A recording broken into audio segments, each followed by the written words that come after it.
champ now. Yes, I didn't say. What are you looking so sad about, champ? I'm surprised. I mean, I'm really insulted. That's not right, what you just said. What do you mean, what I just said? I mean, I'm getting a drink of water. I'm late getting home, but you talk. I said something about the greatest heavyweight champ, man. I'm a hometown man, and you talk about Joe Louis, man. Joe Louis wouldn't be nothing for me.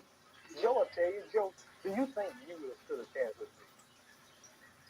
Well, Clay, one time during my career, I went on a Bomber of the Month tour. Bomber of the Month. I would have been a bomb because compared to you.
What's happening, my people? It's Cat Sports again, back for another afternoon with the family. That's right. You know what time it is. If it's Monday through Friday, 2 p.m., it's the Box Story, bringing you all that boxing history. Boxing is the greatest sport of them all. That's why we love it. Can't get enough of it. Salute to Miss Cass. Without her, none of this would be possible. Salute to everyone, and welcome to another episode of Cass Sports, the Box Story. Today, the life and career of Laila Ali, Madam Butterfly. Life and career of Madam Butterfly, Laila Ali, has the family today. It's Friday, back at the end of another big week of boxing history. We're going to finish it up, the profile, as we do on Fridays. Laila Ali. And we're going to get into some other aspects of women's boxing later on in the show today. But how's everybody? Happy Friday to everyone. Excuse me for one moment, please. One minute. One moment, folks. Pardon me.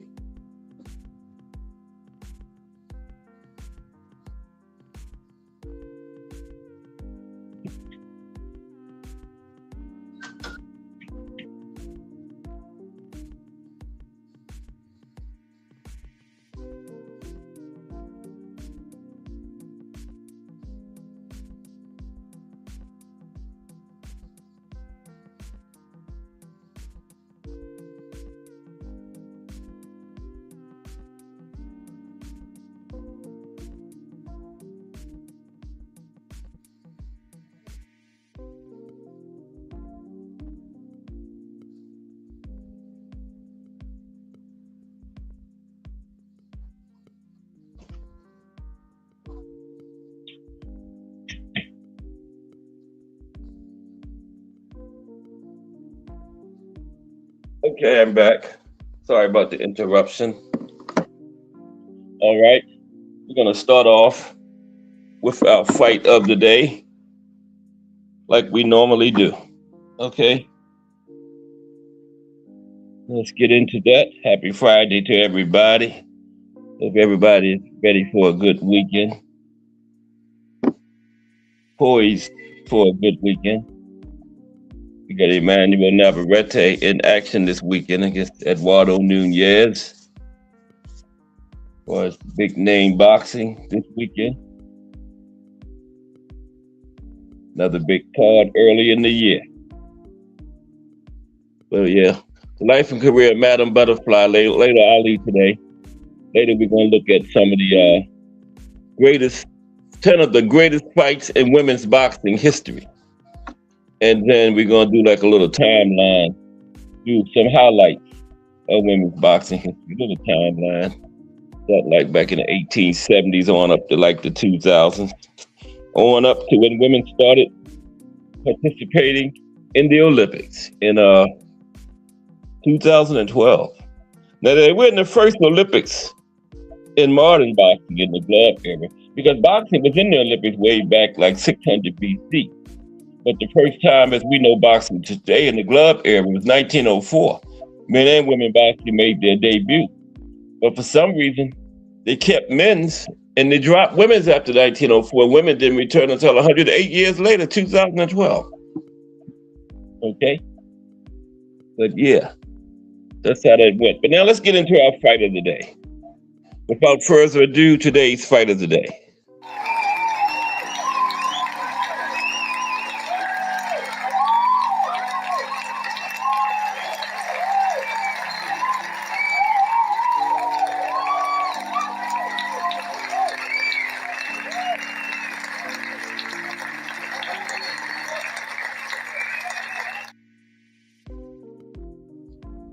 Okay. Today's fight of the day is Laila Ali versus Jackie Frazier-Lyde, June the 8th, 2001. Ali Frazier 4. Yeah, this fight was on the 30-year anniversary of the fight of the century between their two famous fathers. Okay?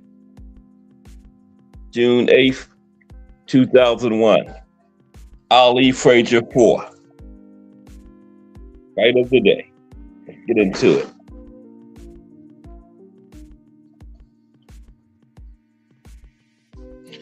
Okay, it didn't have the skilled boxing of Blackshear versus Sidorov or Wolf versus Williams, nor the knockdown bloody nose drama of Gogarty versus Martin.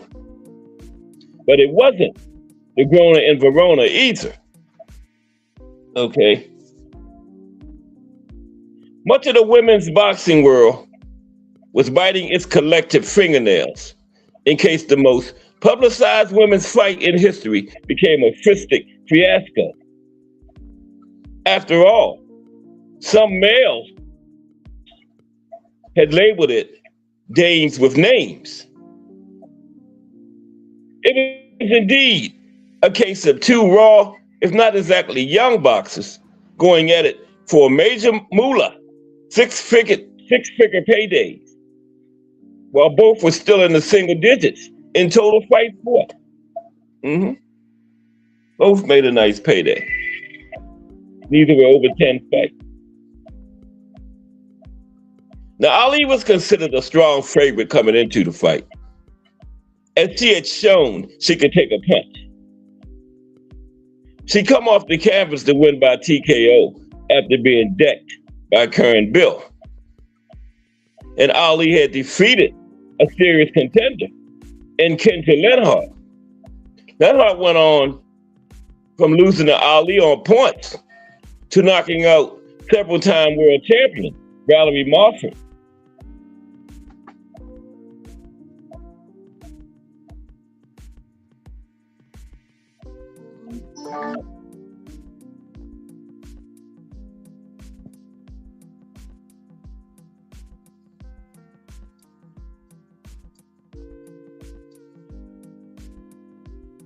Frazier lied, had racked up 7 knockout wins, but against opponents with a combined 2-win, 21-loss record. None of them on a par with Bill or Lenhart, Ali's 2 biggest wins. Frazier's 7-0 record simply did not give much of a clue about what she was truly made of.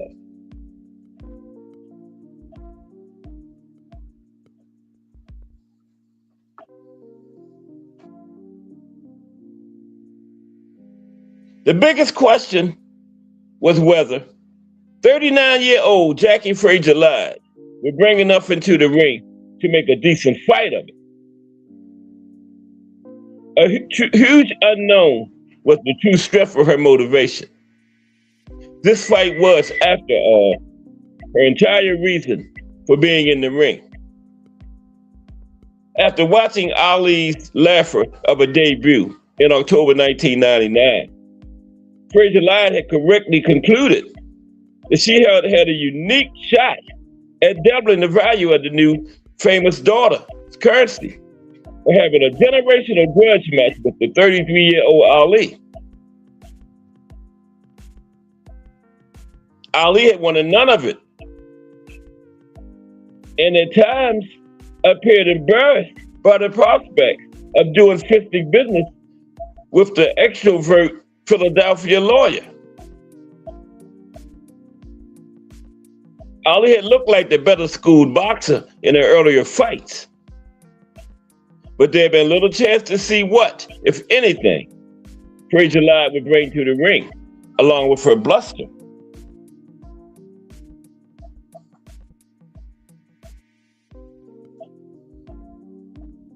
In a striking reversal of their father's talents outside the ring, Frazier Lion was the one who could talk, a blue streak, toss the verbal jabs and combinations, and sell the fight, while later Ali scowled and looked embarrassed.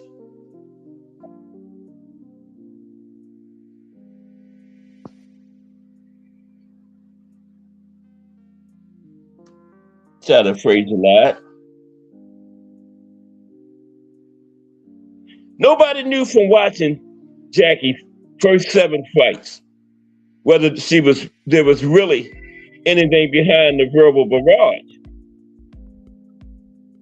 Was she hyping something that couldn't exist? Smoke and mirrors? So as the media flocked to Verona, New York to cover the 16-minute fight, 300 press credits were issued for the 8,000-seat tent. About 2/3 as many as were issued for the NCAA women's basketball Final Four that year. You could almost hear the collective holding a breath around the women's boxing community in case Ali Frazier IV became a huge black eye for women's boxing. BBO Sports TV. What's up, BBO? The life and career of Laila Ali today, and the fight of the day is Laila Ali versus Jackie Frazier Live. Ali Frazier IV. 30th anniversary of their famous father's first fight. These 2 ladies fought. Salute BBO Sports TV in the building. Founder of the Sports Talk Network. Okay, let's continue.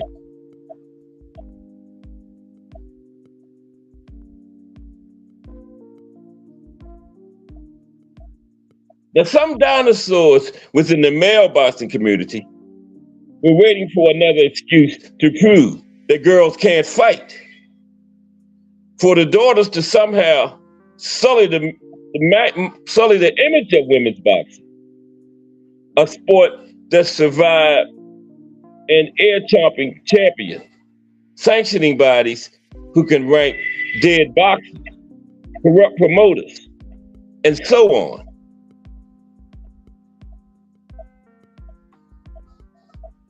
They was waiting for women's boxing, this women's fight to sully the image of boxing.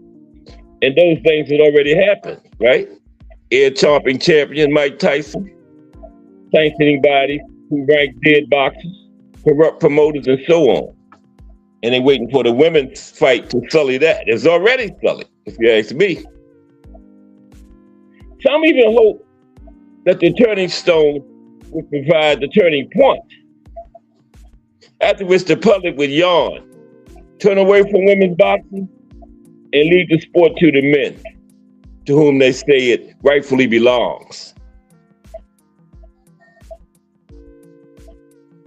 Well, Ali Frazier 4 wasn't sweet sign, but it wasn't half bad either. Both boxers really had come to fight, and they turned in 8 occasionally wild and woolly but action-packed rounds. It was an entertaining fight, whose outcome seemed to be in doubt, except apparently the one judge, during a hard-hitting final round. It was good entertainment in a pay-per-view landscape that's frequently been devoid of that.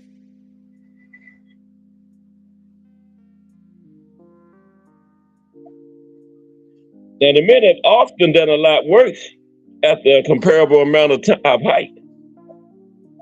It wasn't bad at all.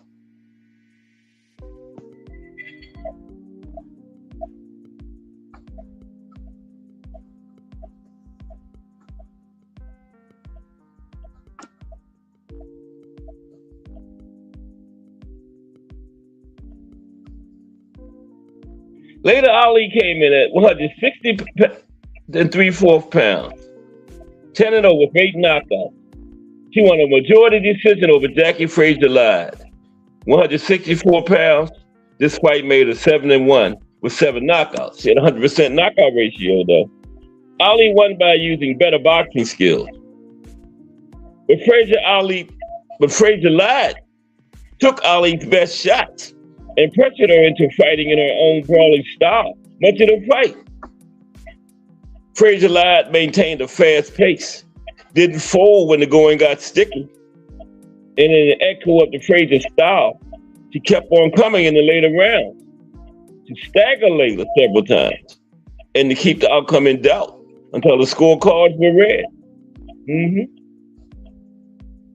In the ring, there were even faint but recognizable echoes of their fathers, as Ali tried to box and showboat a little, while Frazier plainly came to fight with a lot of heart.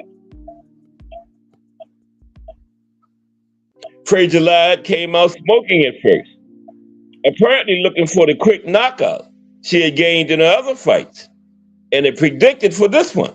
If she was 7-0 with 7 knockouts, and predicted she was going to get Laila up out of there early. But she couldn't do it. And this surprised nobody, including Ali. Frazier-Lyde's one shot at winning this fight outright was thought to be her puncher's chance at ending it early. Now, Ali withstood the onslaught, countered with shots to the head, and went toe-to-toe with Frazier-Lyde as the second round wound down.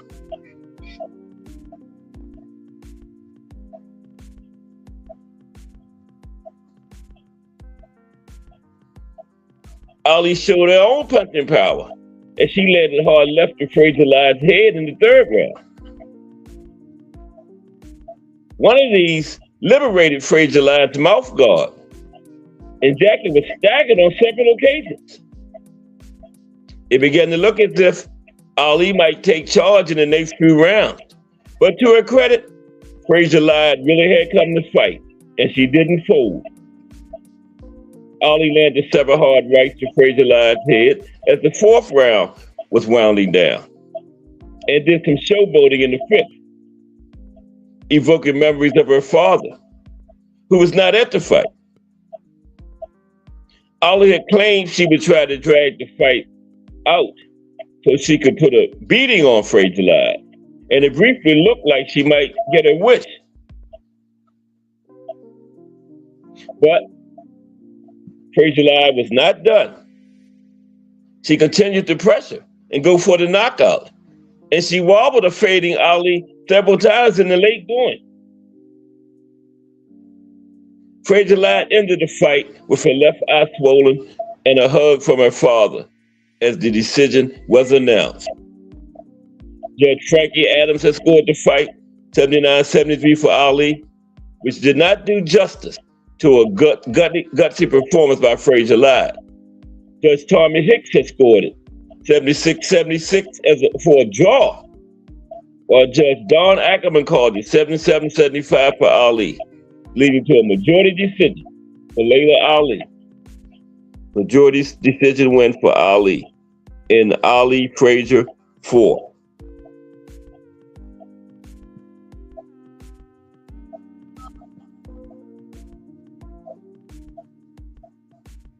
Yep. Thomas Hill in the building. What's up, T Hill? Mike Nassick in the building. We got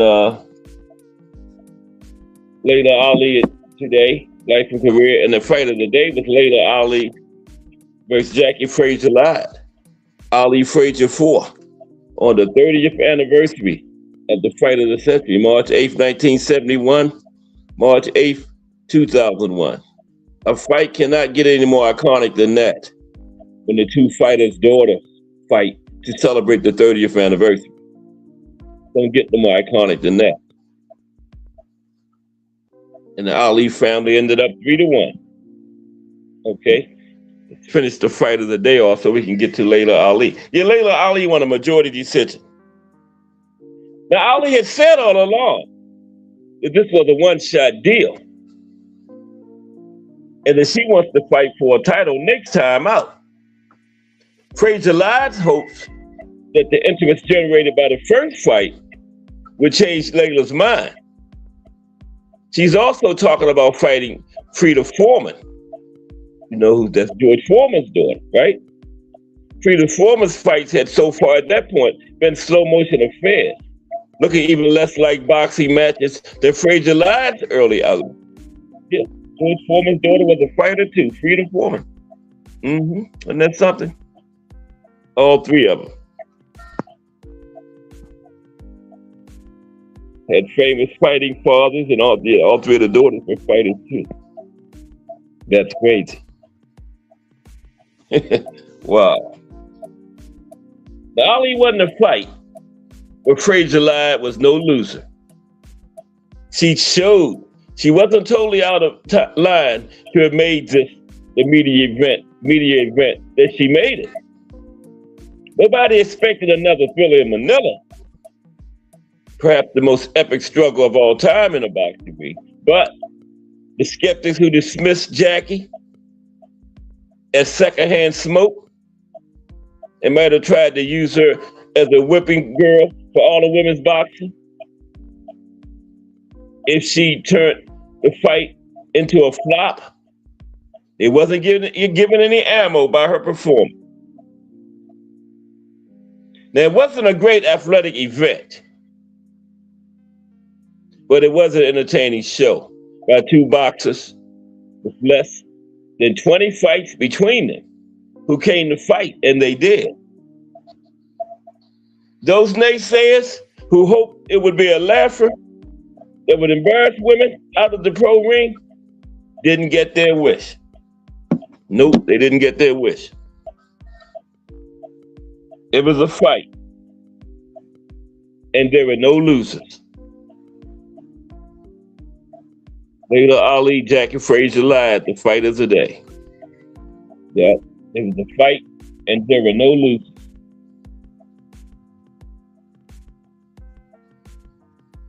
Okay, so now we're going to take a look at the life and career of Laila Ali today. Later, we're going to stay on women's boxing for the entire show. Later in the show, we got 10 of the greatest women's fights of all time. And then, time permitting, we got a timeline through women's boxing history today. Starting in the 1870s, coming on up to the Olympics. Well, the first Olympics for the women, 2012. But actually, the women were in the Olympics in 1904, too. The first one in the modern era, but they kept the men and dropped the women for 108 years. The women didn't return until 2012. Yep. But then they've been in everyone since. 12, 16, 20, 24. And 20 was held in 21 because of the, appreciate you, Caesar. 20 was held in 21 because of the COVID, remember? They had it a year late. And we're only a couple of years away from the next Summer Olympics. U.S. boxing is the cup of despair, man. You know, them gold medals is getting scared. Ain't like 76, 84 anymore right now. The rest of the world just catching up or what is it? We haven't had a heavyweight champion since Wilder. He's been the only one since like Holyfield back in the 90s or early 2000s. Had won in like 20 years, over 20 years, one American champion, heavyweight. And the lower classes are okay. The heavyweight, the cup of despair in United States boxing. But we got a couple good ones coming up. Okay, the life and career of Madam Butterfly, Laila Ali.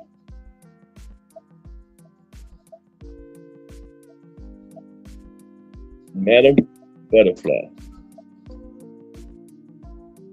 Excuse me for 1 minute, and then we're going to get started. Thank you. Right back.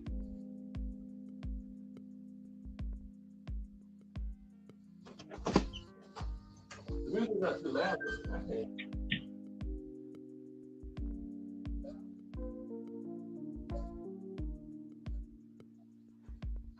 Okay, thank you. Bye-bye. All right, I'm back. I was saying bye-bye to Miss Cass. I was going into another room, so I said goodbye. Okay, here we go. Life and career of Laila Ali. Yeah, people nowadays in the same house, one upstairs, one downstairs, and they're texting each other. That's crazy. Texting somebody in the same house from upstairs. Instead of walking downstairs. That's crazy. Yeah, but Laila Ali. Isn't that crazy? Laila, Amaria Ali, is an American retired pro boxer, television host, author, fitness expert, and entrepreneur. Yeah, she's very very versatile. As the youngest daughter of boxing legend Muhammad Ali and his third wife, Veronica Porsche Ali, she was born in Miami Beach, Florida, and raised in Los Angeles, California. Ali pursued a career in professional boxing from 1999 to 2007, retiring undefeated with a record of 24 wins, 21 by knockout, 0 losses. Okay. That knockout ratio is unheard of for women's boxing. Okay. 87.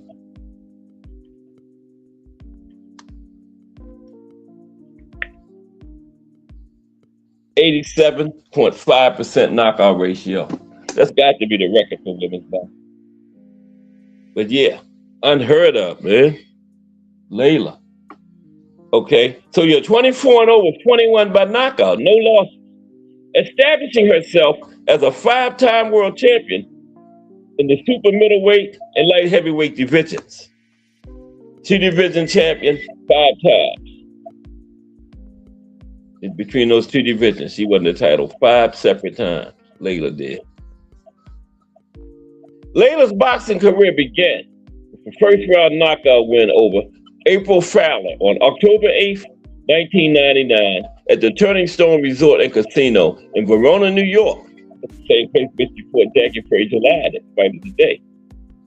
She captured her first world title in 2002, defeating Suzette Taylor by TKO in the second round to win the International Boxing Association, or the IBA, Super Middleweight Championship. It later added titles from the Women's International Boxing Association, WIBA, and the International Women's Boxing Federation, WIBF. And that's not affiliated with the Men's IBF. No affiliation with that Women's International Boxing Federation. Okay? Now, notable fights included her 2001 majority decision win over Jackie Frazier live in the pay-per-view event billed as Ali Frazier 4. Okay? And her 2005 TKO win over Aaron Tohill to claim the World Boxing Council, WBC, super middleweight title. Laila retired following her final professional fight in 2007 in South Africa, which was a first-round TKO victory over Gwendolyn O'Neill. And in 2022, she was inducted into the International Boxing Hall of Fame for her contributions to women's boxing. Wow, why did it take 15 years? She retired in 2007. I think around that time you were eligible in like 5 years, right? Took her 15 years to get in. Now, if she'd have been a man, she'd have been first ballot Hall of Famer. See, they were still a little biased against women boxing back then. Look, it took Laila Ali 15 years. 24-0, 21 knockout, 87.5% knockout ratio. Why would it take her 15 years to get in the Hall of Fame? Because she was a woman. That's all. But that's changing now. Women's boxing right now in 2026 is as popular as it's ever been. I'm not saying the women are any better. I'm just saying it's more popular and more known. Because in 2007, Laila was fighting. I couldn't even name 10 women's boxers. I can name like 40 or 50 right off the top of my head now. So, you know, it's not that women are better fighters now. It's just more popular, more visible. They're pumping more money into it and everything, you know. I wish they would give them 3-minute rounds. But beyond boxing, Laila has built a multifaceted career in media and business. She made history as the first woman to provide expert boxing commentary for NBC Sports during the 2012 London Olympics. Yeah, the first Women's Olympics, Laila was a commentator. Well, the first time the women were in the Olympics, Laila was a commentator at those Olympics. And she made history. She was the first woman to provide commentary for NBC Sports, boxing. And this happened to be during the 2012 London Olympics. And she co-anchored Netflix's first all-women's boxing event in 2025, Katie Taylor versus Amanda Serrano 3, which drew 5 million global viewers. Your Laila was in on that one too, as a commentator. Wow, 8 million global viewers. That's big. See, I was telling you, women boxing is as big as it's ever been. In 2025, Laila declined the high-profile boxing comeback challenge from Clarissa Shields and began hosting Food Network's Chef Grudge Match, further expanding her media career. As a television personality, she hosted the Emmy-winning series Homemade Supper on QWN, co-hosted American Gladiators in 2008, and served as a fitness correspondent on CBS's The Early Show. Laila is also an author, having published the memoir Reach in 2002 and the cookbook Food for Life in 2017. And she founded the Laila Ali lifestyle brand, which includes spice blends and wellness products. Married to former NFL player Curtis Conway since 2007, She resides in Georgia with their two children, Curtis Jr. and Sydney, and served as a past president of the Women's Sports Foundation while supporting organizations like the American Heart Association and Feeding America. Yeah, Curtis Conway used to be running back NFL. Yep. I think he played for Buffalo. I think his best years was with Buffalo, right, BBO? Curtis Conway? Good little running back. I think his best years were with the Buffalo Bills. Yeah. But he did play on a couple of other teams. Nobody plays for that team anymore. You know. Yeah, Curtis Conway. He came in like right after Thurman Thomas. Yep. The Boxing Menu Podcast plus Salute.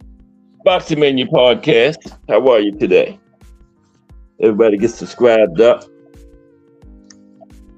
Put your link in if you want to. Always welcome to drop your link. That's a great channel. Yeah, we talking about Madam Butterfly today, Laila Ali. But salute Boxing Menu Podcast. Okay. All right, so now we're going to take a look at her family life, or early life, family background. Mm-hmm.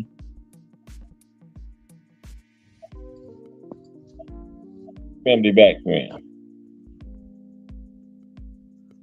Yes, it's the greatest, Muhammad Ali. All right, family background for Laila, Madam Butterfly. How's everybody? Happy Friday to all the good people in here.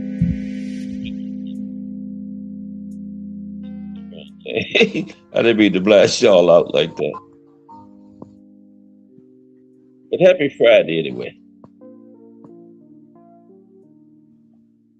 Yeah, I'm on the phone. I cannot gauge the music right on the phone laptop, but hey, we're going to get it done.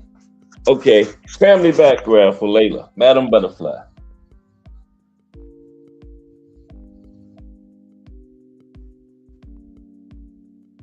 Laila Amaria Ali, born on December 30th, 1977, in Miami Beach, Florida, to legendary boxer Muhammad Ali and his third wife, Veronica Porsche Ali.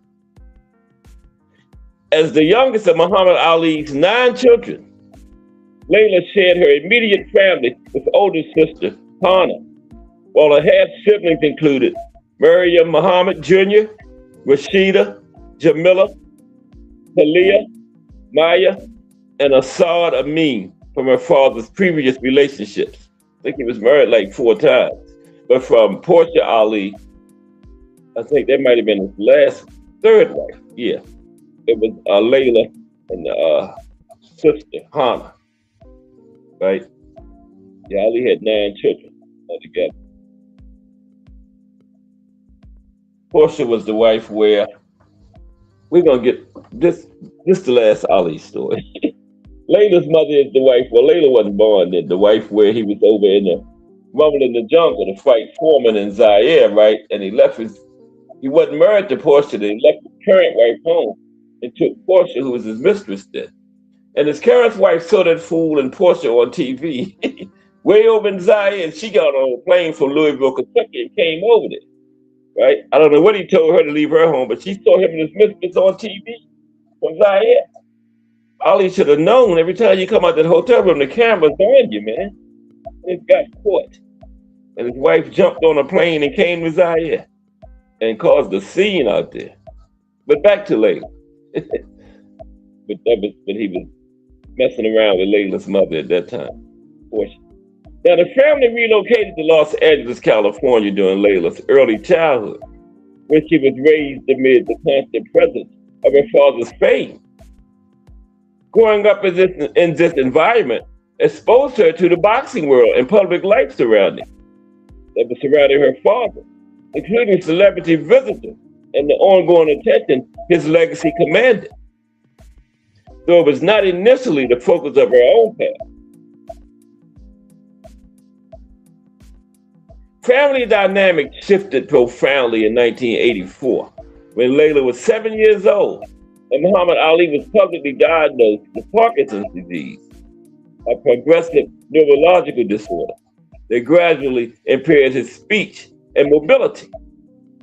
Now, this condition's toll created emotional challenges for the household, as Layla later described the difficulty of witnessing her father's long-term struggle and the family's adaptation to his declining health over the ensuing decades. Education and early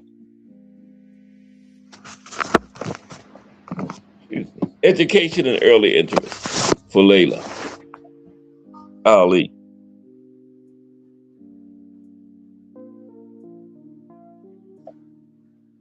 Education is she is letting a jab on Muhammad. Appreciate you back from your podcast. It is Layla letting a jab on Muhammad. Okay. Now Layla Ali attended Santa Monica College in California, where she earned an associate degree in business management. Now during high school, she also enrolled in cosmetology school with a focus on manicuring, commuting by bus 5 days a week. And by age 18, she had opened her own nail salon as a step toward entrepreneurship goals, right? These pursuits reflected her initial career aspirations in business, which she pursued to establish independence and avoid the intense comparison to her father, Muhammad Ali, that a boxing path might invite. If she was interested in boxing, but she was trying other things that she knew the pressure that would be on her if she went into boxing. Now, throughout high school and early college, Layla deliberately avoided boxing, right? Avoided it deliberately, deterred by prevailing gender norms that deemed the sport too dangerous and masculine for women, as well as family expectations, emphasizing her protection and divergence from her father's high profile athletic legacy. Her father's athletic environment subtly shaped her interest in fitness as a personal pursuit, fostering an early emphasis on physical wellness without the competitive intensity of combat sports. And Ali kind of steered her away from boxing early too. He didn't want her to box. Okay. Yeah. Now Layla's early hobbies centered on fitness, training for health and vitality, cooking, which she began teaching herself at age 10, drawing from her grandmother's Louisiana Creole culinary traditions, and broader wellness activities like balanced nutrition and self-care routines. These interests, rooted in personal development rather than professional athletics, later informed her holistic approach to lifestyle and empowerment. Now let's get into her boxing career then. Okay, get into Layla's boxing career. And this phone comes up by itself. Layla's boxing career. Entry into boxing. The entry.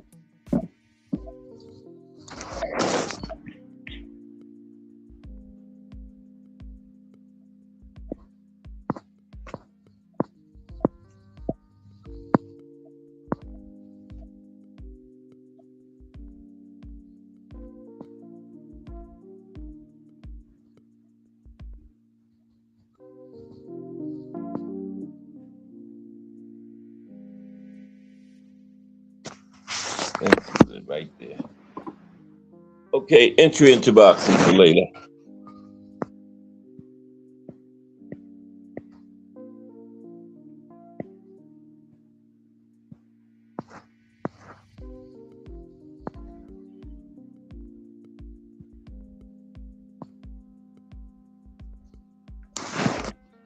Gee, Christmas. No.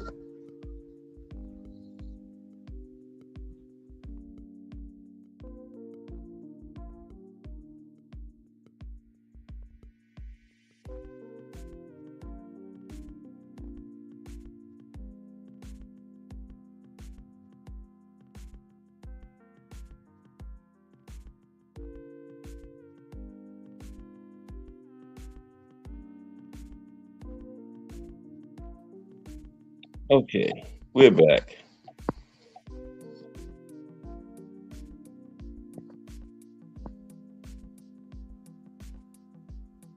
Entry into boxing for Layla Ali.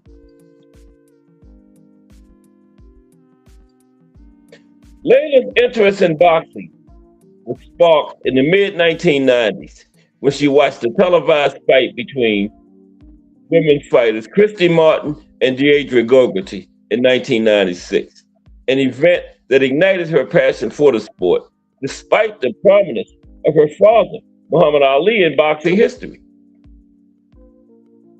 In 1999, at the age of 21, Layla decided to pursue boxing professionally to establish her own identity, separate from her family's legacy, a choice she made spontaneously after closing her nail salon business and committing to training.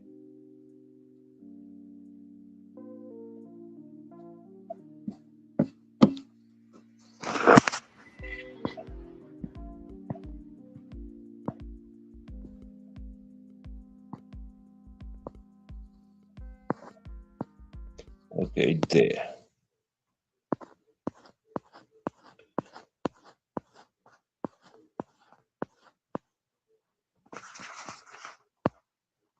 Okay, yeah, she closed the nail salon and committed to training for her boxing career.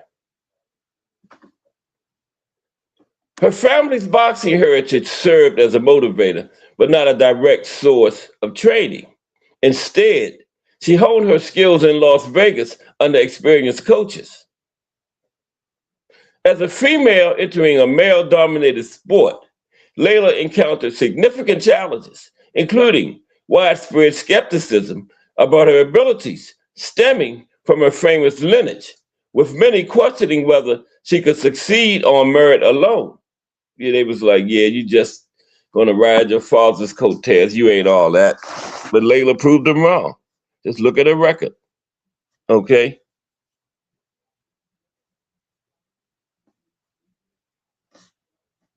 Okay, professional fights.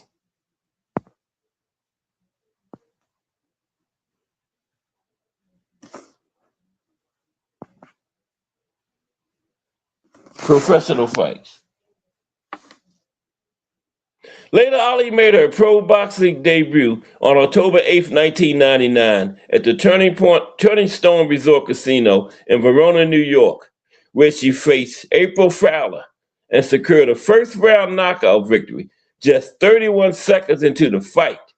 She did one of those Mike Tyson like joints, 31 seconds in. Despite battling a 102-degree fever during the fight, Layla dominated with her power punching, setting the tone for her aggressive style. In her early pro years, Layla quickly built momentum through a series of decisive wins in 2000, including a fourth round technical knockout against Christina King on April 22nd in Las Vegas, and a first round knockout of Crystal Arcan on March 7th in Edmonton, Canada. These fights showcase her ability to end fights early with overwhelming force. By 2001, she faced one of her most high profile opponents in Jackie Frazier Lyde, daughter of boxing legend Smoking Joe Frazier, on June 8th at the Turning Stone Resort Casino. Ali prevailed by majority decision over 8 rounds in a closely contested matchup dubbed Ali Frazier 4.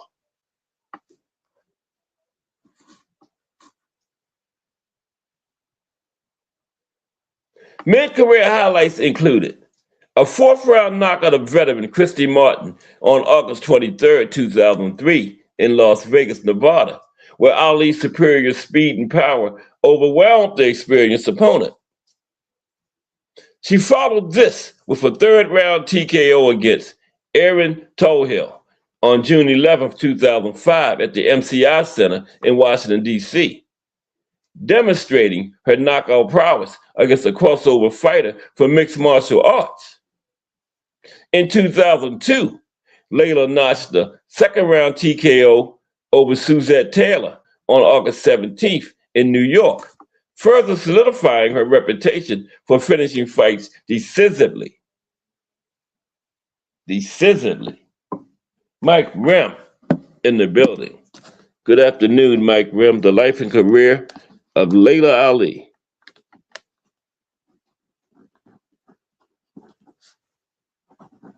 Happy Friday, Mike Rim. Yeah, she was finishing fights decisively. Okay.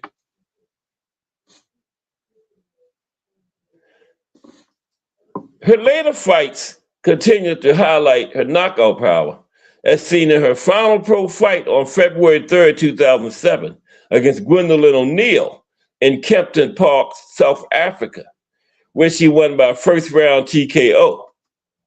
Throughout her career, from 1999 to 2007, spanning 24 pro fights, Laila maintained an undefeated record with 21 wins, coming by knockout or TKO, underscoring her dominance in the super middleweight division. And she had an 87.5% knockout ratio when she hung them up too. 87.5. Retirement. Yeah, we're going to stay on women's boxing after we finish Laila too. Retirement. Got 10 of the greatest women's fights of all time. But retirement for Laila. Now, Laila retired from pro boxing in 2007 at the age of 29, concluded her career with an undefeated record again, 24 wins, no losses, 21 knockouts, 87.5 ratio. She announced her decision to retire following a period of reflection after her final fight, stating that she had run out of inspiring opposition in the sport and wished to prioritize starting a family. This choice allowed her to step away while at the peak of her achievements, preserving her legacy without further risk to her perfect record. Her last pro fight occurred on in 2007 in at Emperor's Palace in Kempton Park, South Africa, where she defended her WBC and WIBA super middleweight titles against Gwendolyn O'Neill.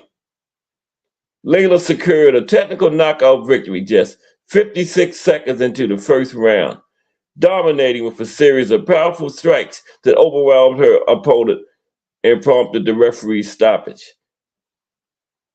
This emphatic win served as a capstone to her 8-year pro tenure, after which she formally retired later that year. And what some bookends she had on her career. Her first fight was a knockout 31 seconds into the first round. Her last fight was a TKO just within the first minute of the first round, too. 56 seconds. 31 seconds first round knockout in the first fight, 56 second stoppage in the second fight. Final fight. Wow. And then she retired.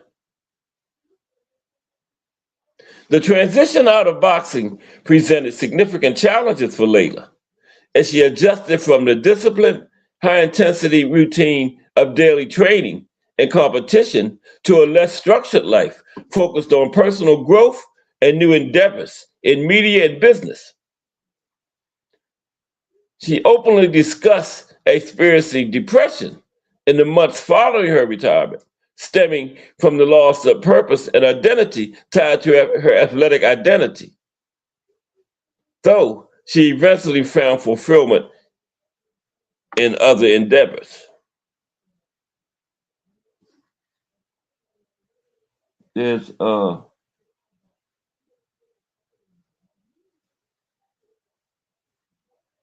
Wilson Casado. Salute. Good to see you today. Just hopped in, just wanted to say Laila needs to come back and fight Shields. Shields needs to be humbled, but I don't know if that's possible. Yeah, she probably not coming back, Wilson. Yeah, but she's too old now. But prime versus prime, yeah. Because Layla was getting them up out of there doing Mike Tyson type work. 30 seconds, 56 seconds. And yeah, Clarissa would have been one of them too. You know, she would have got up out of there or got her up out of there early. Prime versus prime. Hmm. Yeah. Clarissa don't have no pop or nothing, you know. And she ain't known to move around the ring a lot neither, so she wouldn't be able to pop to keep her off. She wouldn't have the movement necessary to keep her off. She would get knocked out. Hmm. Yes, she would. What's up, Technique? Salute. How are you today? Okay. Yeah, we're winding down on this now. Uh, she just retired. We're gonna look at some boxing achievements now. Boxing achievements. Okay, let's see. Boxing achievements.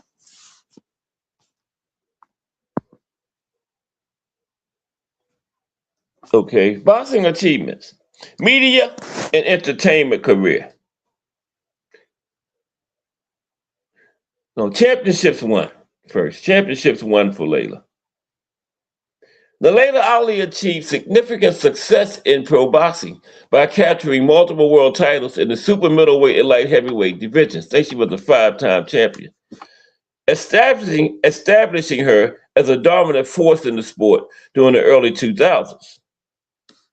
She captured her first world title in 2002, securing the vacant International Boxing Association female super middleweight title in a second round TKO against Suzette Taylor in Las Vegas. Later that year, on November 8th, she defended her IBA title while simultaneously claiming the International Women's Boxing Federation and Women's International Boxing Association's super middleweight titles in a fight against Valerie Marford, unifying several major belts in the division. These wins in 2002 solidified her status as a multi-title holder and contributed to the growing legitimacy of women's boxing as a pro endeavor. Mm-hmm. Yeah, women wasn't getting no love back then.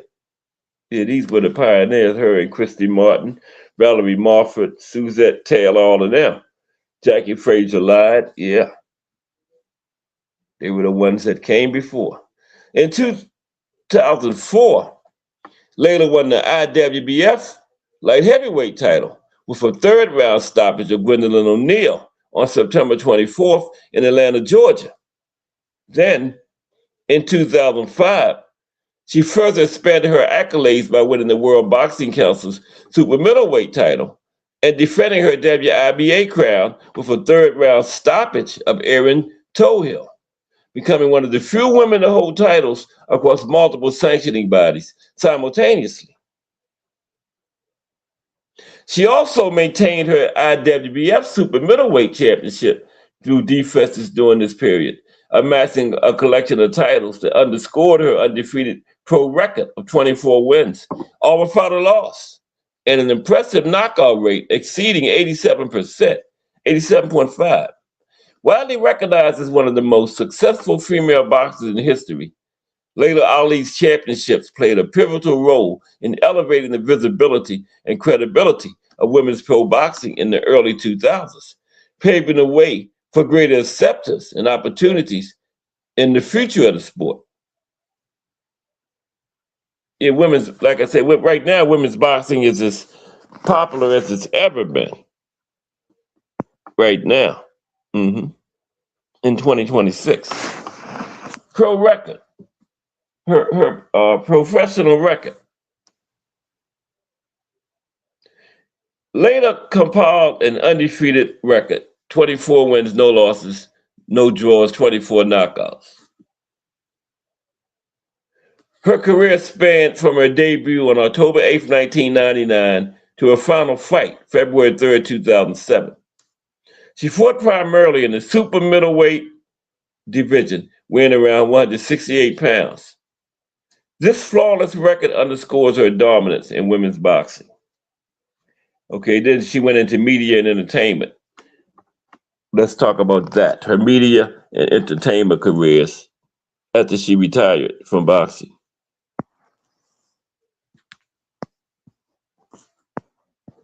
media, and entertainment. Television hosting, became a TV host. Later transitioned from her undefeated boxing career to television hosting in the late 2000s, leveraging her athletic expertise to bring energy and authenticity to fitness and lifestyle programs. Her debut in major network hosting came with the 2008 revival of American Gladiators on NBC, where she co hosted alongside Hulk Hogan, guiding contestants through intense physical challenges that echoed her own competitive background. Yeah, her and Hulk. hmm Did that one together. Now, she made history as the first woman to provide expert boxing commentary for NBC Sports during the 2012 London Olympics. Yeah, that's the one where they had women in there for the first time. And that's Katie Taylor and Clarissa Shields got gold medals in that one. And the other one, Adams, I forgot her first name. Adams actually was the first one to win a gold medal because her final fight came before Katie's and Clarissa's. But they all three got gold medals. There was only three women's boxing events, three women's boxing weight classes. And Adams, Katie Taylor, and some Clarissa Shields won the gold medals. Can't think of the Adams' first name. But anyway, Laila was a commentator, first woman to commentate on NBC in boxing at the Olympics. By 2017, she became host of Homemade Simple on OWN, starting with season 7, an Emmy Award winning home improvement show that continued airing with her through multiple subsequent seasons, where she collaborated with experts to renovate spaces for families while sharing inspirational stories of transformation.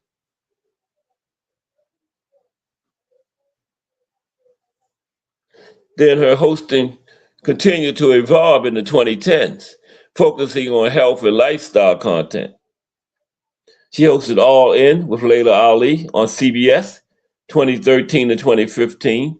That was a syndicated series that explored global stories of achievement, fitness innovations, and personal triumphs, often drawing on her own experiences as a champion athlete to connect with audiences. Then in 2025, she co-anchored Netflix's first all-women's boxing event, which reached 74 million viewers. That was Katie Taylor and Amanda Serrano 3. Okay. In recent years, Laila has embraced culinary entertainment, serving as host of Chief Chef Grudge Match on the Food Network since 2025, which is a competitive format where rival chefs resolve grudges through high pressure cooking battles. And she went into acting and guest appearances for Laila. Acting and guest appearances.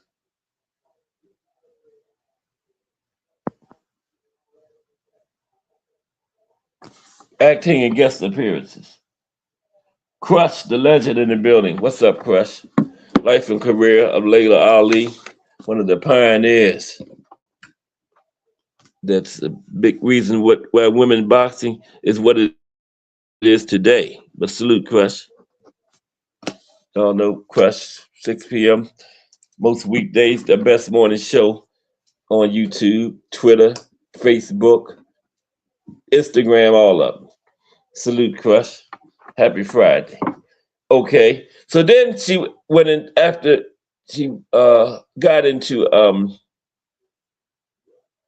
TV as a host and commentator after boxing, hosting on the Food Network and all that. Then she went into acting and guest appearances, right? She's made several cameo appearances in film, often leveraging her boxing background for action-oriented roles. In 2014, she debuted in feature films as Cindy, the sister of the protagonist in the action thriller Falcon Rising, directed by Ernie Barbarash and starring Michael J. White. where Layla's character is central to the plot involving urban crime in Brazil. Then she followed that with a supporting role on Sasha Jones in the 2018 drama, as Sasha Jones in the 2018 drama 12 Round Gun. She portrayed a figure in the story of a former prize fighter's comeback amid family tragedy. Then in 2006, Layla appeared as herself in the sports drama All You Got. That was a film about rival high school volleyball teams, right? Layla played in that one. On television, she has taken on guest roles to highlight her athletic persona, appearing in episodic cameos across sitcoms and animated series. She played herself again in the 2004 episode, The Art of Boxing.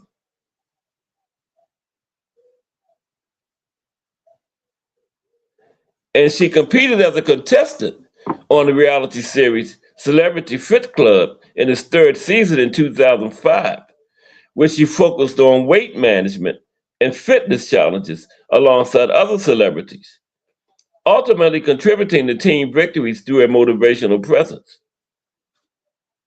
She competed as a contestant on season 5 of Dancing with the Stars on ABC in 2007. And her partner was pro dancer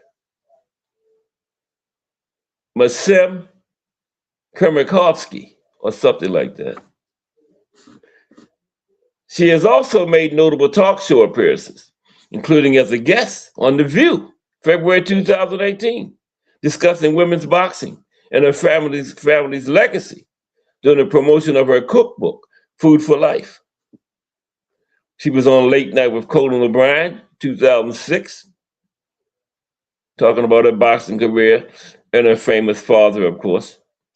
A lot of TV appearances. And then business ventures and personal life. Business ventures first. And then we're going to get to her personal life, and that's it for Layla. Business ventures. The Layla Ali Lifestyle Brand. Layla Ali Lifestyle Brand.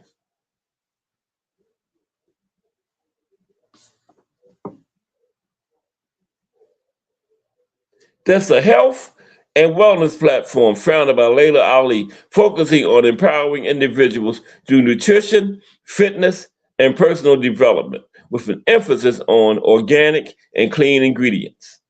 Okay? The brand embodies a champion mindset philosophy, drawn from Ali's boxing background to encourage resilience, self belief, and intentional living in daily routines such as cooking and self care. Okay, and let's close it down with her personal life. Yeah, she's married to a former football player, Curtis. I forgot his name. I'll tell you in a minute. Conway. Yeah, he was a running back. I believe his most famous years was with the Buffalo Bills. That's where I remember Curtis from. The Bills. Good little running back too. He came like after Thurman Thomas, Jim Kelly years, right after them. He didn't play with them. He came after they had retired. And what did I do? Erase the pictures. I had her and Curtis and their 2 kids in here. Bear with me for a second.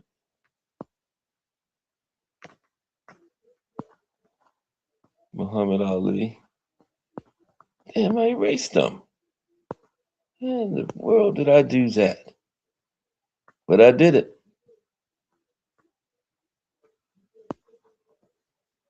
Wow. That's crazy. Okay, let's talk about her personal life. Oh, no, I didn't. Here it is. There's her and Curtis. Curtis Jr. And I forgot her daughter's name. Okay, personal life. Marriage and children. Marriage and children. Yeah, good old running back, Curtis Conway. I don't think he's in the Hall of Fame or nothing like that, though. But Marriage and children. Later, Ali married Curtis Conway, a former NFL, well, not running wide receiver. I thought he was a running back. Former NFL wide receiver on July 22nd, 2007, in Los Angeles. The couple met through mutual friends in the sports world and share a commitment to fitness and family life. Now, Ali and Conway have two children. Their son, Curtis Jr., born on August 26, 2008, and they have a daughter named Sydney, born on April 2011. The family resides in Georgia, where Ali actively balances her professional commitments in television and business with hands-on parenting. Influenced by her undefeated boxing career, Ali emphasizes discipline and healthy habits in raising her children, teaching them the importance of prioritizing self-care, physical activity, and nutritious eating as foundational to well-being. Of course, she retired, from boxing in 2007, in part to focus on starting a family. Curtis was like, look here now, you getting up in your 30s, I want some children now. You have to leave that boxing alone. So, but yeah, she retired from boxing. Big reason was to start a family. Mm-hmm. Yeah, Laila Ali. There you have it. Madam Butterfly, one of the women pioneers of women's boxing. She came before. A major reason why women's boxing right now is as popular as it's ever been. Okay?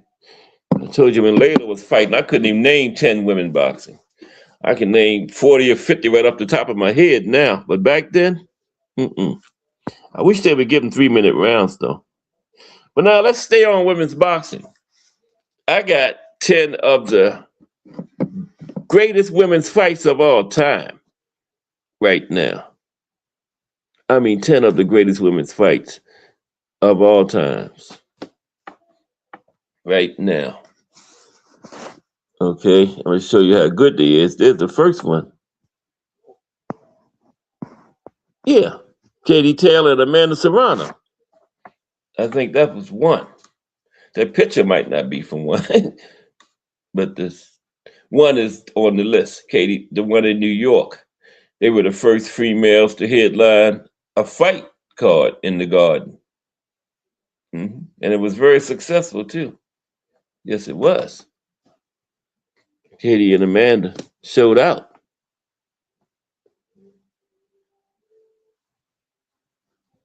Yeah, they showed out in that one.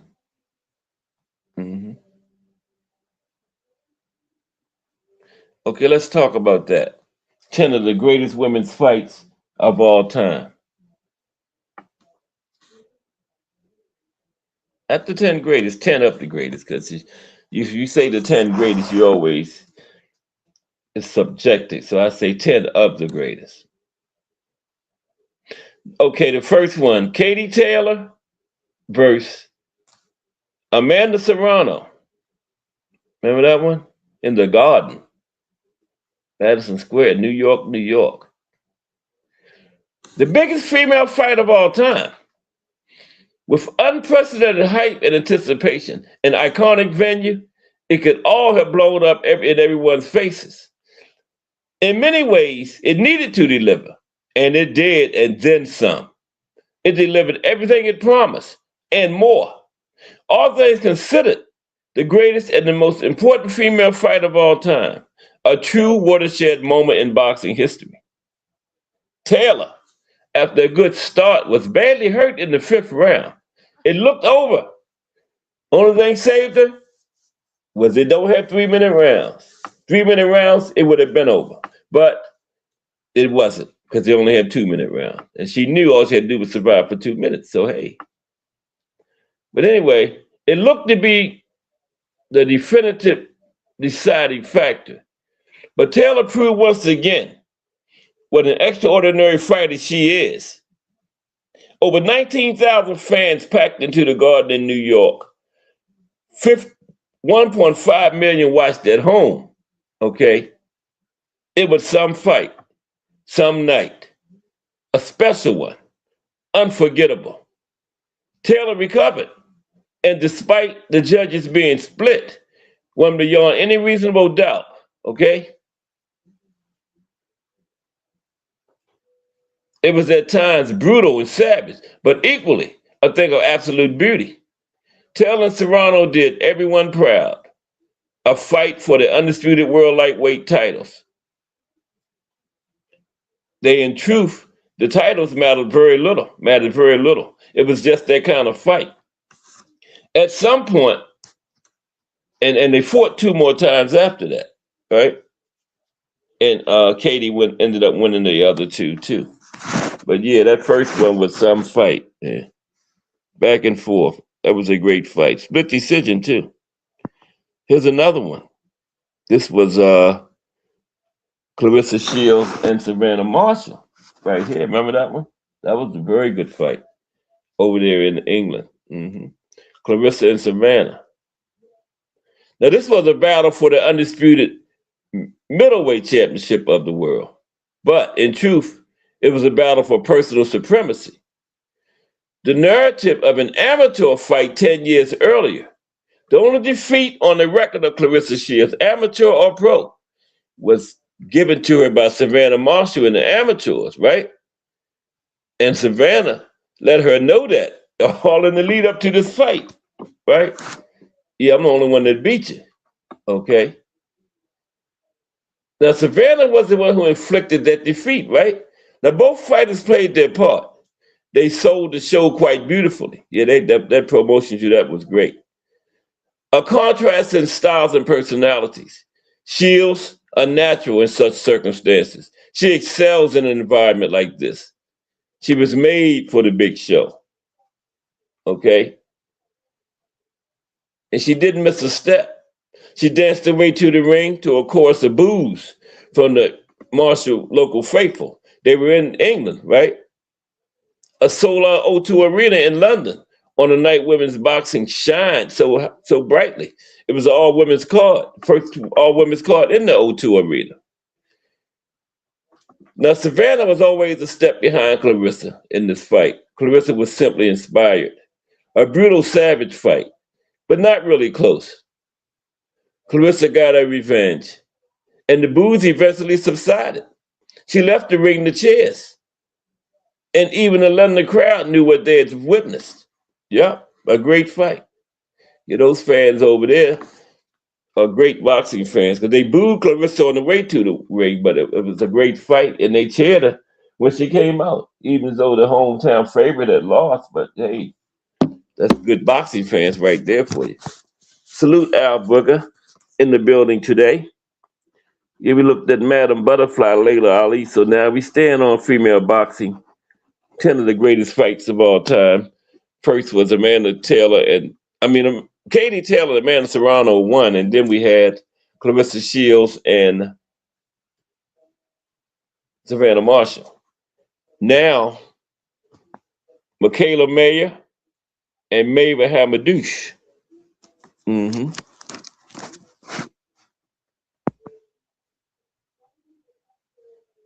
That one, yeah. Now, this fight was for unification at super featherweight 2021. This was an unrelenting war between these two ladies.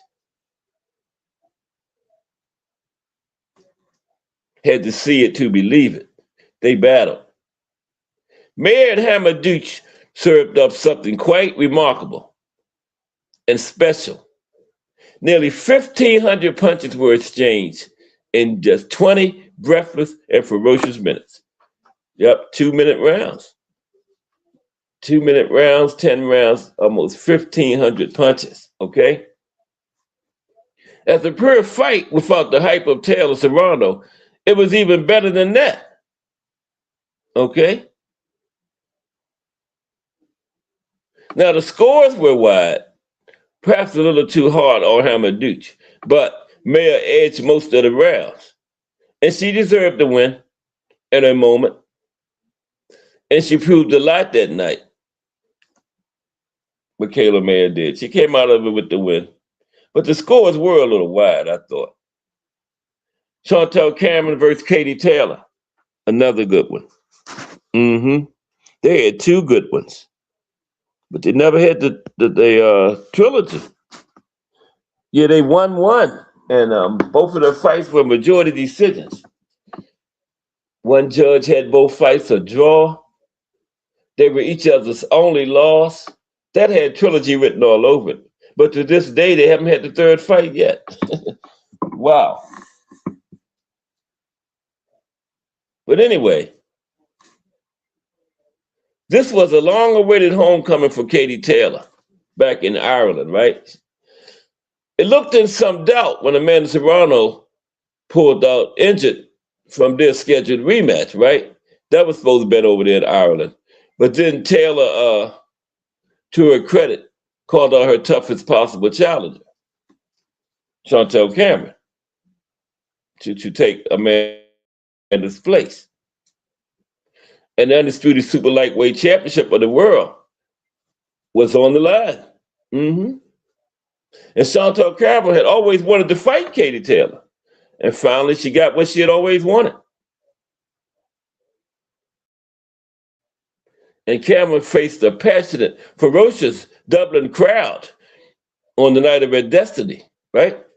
And Cameron had to ring walk first, and her name was on the wrong side of the fight poster. But it was on a night that she just wouldn't be denied. Cameron needed a good start, and she got one. Taylor was behind early, but came roaring back in the second half of the fight. But she couldn't quite close the gap on the scorecards. Chantel went over there and beat her in Ireland. Chantel Cameron became the first fighter to beat the Irish hero as a pro. Yep. And she had felt disrespected going into the fight. With her historic win, in many ways, Cameron had what she needed. It was a fight that more than justified the occasion. Then later that year, they had the rematch, remember? And Katie Taylor won that one. Yep, 1-1. Katie Taylor again. Natasha Jonas. 10 of the greatest women's fights of all time. Katie Taylor and Natasha Jonas.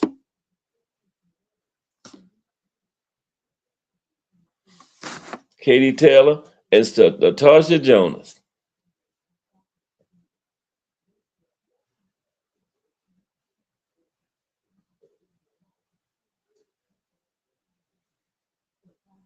Now, this was a rerun of the 2012 Olympic show there. Remember, that was the first Olympics they let women in. And they fought in that Olympics. This was a rematch. Katie and Natasha Jonas gave us a Fight of the Year contender in May of 2021. In COVID times, it lacked for a big crowd, a stark contrast to London and those record-breaking noise levels they did usually have at the fights over there. But the lack of a crowd didn't mean for lack of action or quality. Now, Jonas started slowly. The first two rounds almost certainly cost her the fight. But she came desperately close to closing the distance and winning the elusive world title. She made it even after 8 rounds. Katie, sensing defeat, boxed quite beautifully in the 9th round, but they brawled it out and went toe-to-toe, went to war in the last round. And Jonas went for broke and very nearly saved her night. 1 round was the difference on his cards. Wafer-thin margins. Maybe even 1 punch decided it.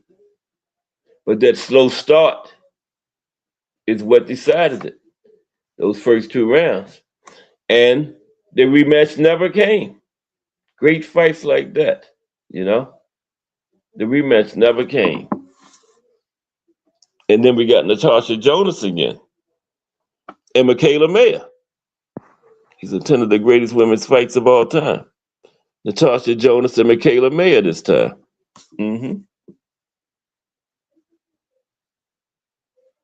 Now, this fight was never going to disappoint. This was in 2024 for the IBF World Welterweight title. Now, Natasha was seeking her career signature win in front of her hometown fans in Liverpool, England. Now, the American, Michaela Mayer, she was looking for redemption and a second world title. In simple terms, Jonas and Mayer went to war at the M&S Bank Arena. Jonas and Mayer served up a classic. After 10 relentlessly savage rounds, Jonas edged it by a controversial split decision. Okay? And of course, the cries of robbery did its rounds. You knew that was going to happen. Cries of robbery did the rounds, but it wasn't a robbery. It could easily have gone either way, one of those kind of fights. You know, that word robbery is used too much in boxing. Now, Mayer probably won it, but you couldn't call it a robbery. I mean, a robbery because it was that kind of fight. And Jonas was probably a little relieved.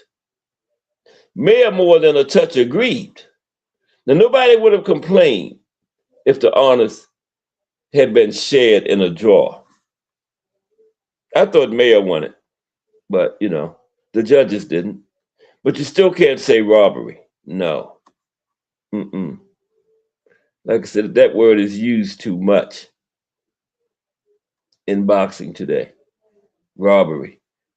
Women's boxing, men's boxing, any kind of boxing. It's just used too much. Okay, the next one is, here's the next one. Do we have a next one? Yes, we have a next one. Yeah, we got two. Remember I told you Chantal Cameron and Katie Taylor had the rematch? Both of them makes the list. Told you they both were majority decisions. That definitely should have had a trilogy. And see, Katie got the second one.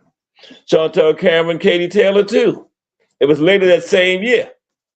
And this is when Katie became undisputed in two weight classes, right here. And remember, Monster did it the next month. Yep. They became the third and fourth fighters to be undisputed in two weight classes in the four-belt era. Then Usyk became the fifth later. Now, this was a night of revenge for Katie Taylor. November 2023. She got a revenge over Chantal Cameron to become two-weight undisputed champion in the four-belt era. And she took Cameron's oath.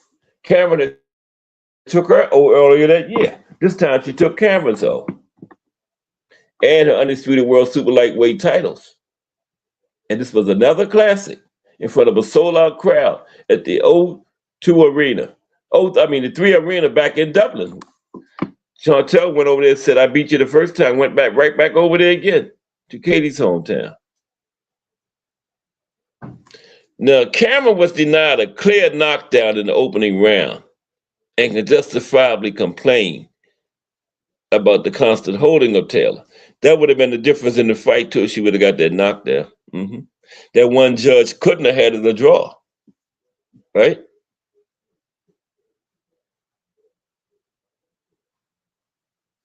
And Katie was doing a lot of holding, and Chantal was complaining about a headbutt that left her bloody from the early rounds. Mm-hmm. But Katie got her tactics right, while Cameron didn't quite reach the heights we saw 6 months earlier. Taylor was inspired on this night, and she edged it on the scorecards in another truly incredible spectacle. Another majority decision between these two. Yep. Then Katie versus Delphine Persoon. Katie Taylor, Delphine Persoon. Make a good case for Delphine winning that one. Mm-hmm. Okay. Let me finish this off here. Okay, Katie Taylor versus Delphine Persoon.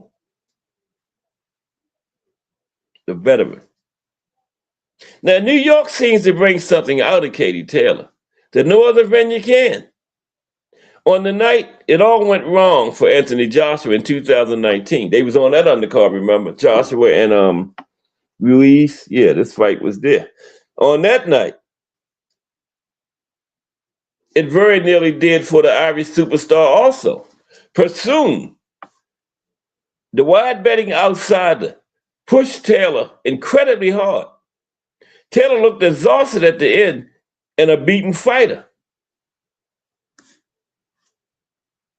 One judge had it even, but the two others had it for Katie. And Pursoon left the ring in tears. I thought Pursoon won that one too. Yeah.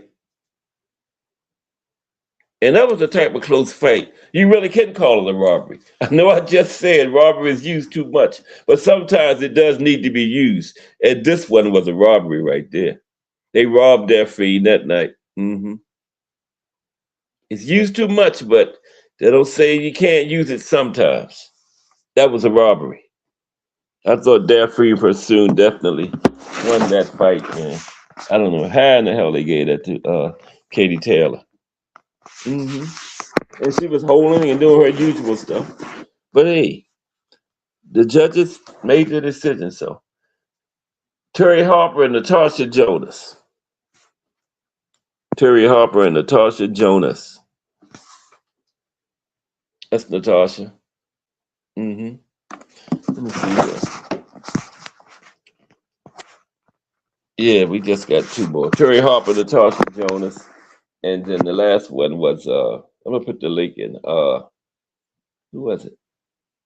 Number 10 was these were Lieutenant Ebony Bridges and Shannon Courtenay and Ebony Bridges. That was a good one too. That was the final one. I think Ebony retired. I think. Yeah, I believe she did. Yeah.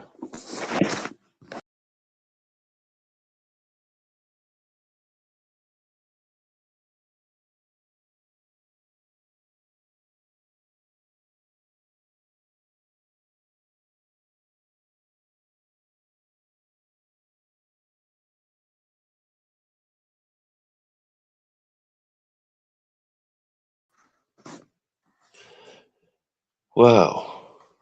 Yeah. Okay, I'm back. I'm on the phone, and man, I don't know what's going on. I might not know how to bring nobody up from the phone. Okay. I said invite, yes. Oh boy. Let me see.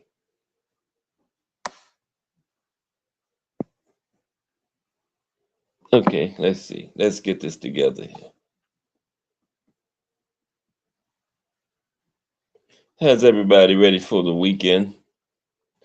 We got Emmanuel Navarrete tomorrow.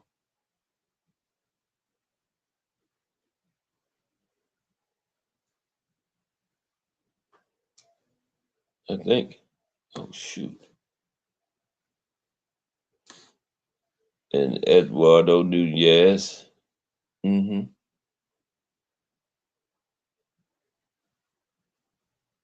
These weeks going by like days.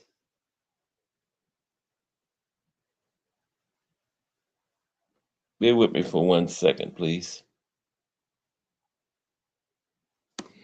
Let's see.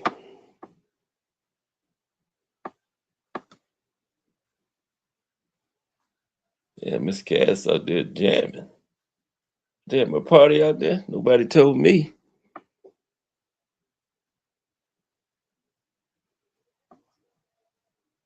Damn.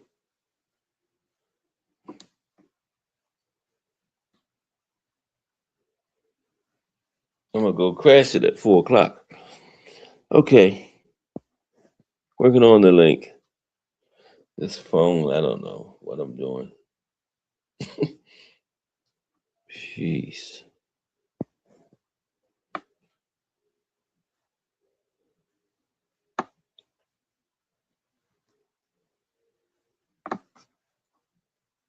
Okay. Yeah. I did it. Okay, I had a timeline through women's boxing history too.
Okay, I'm in here.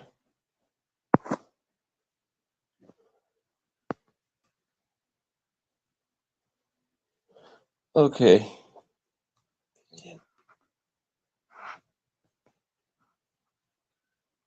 You up here, T Hill? Thomas Hill.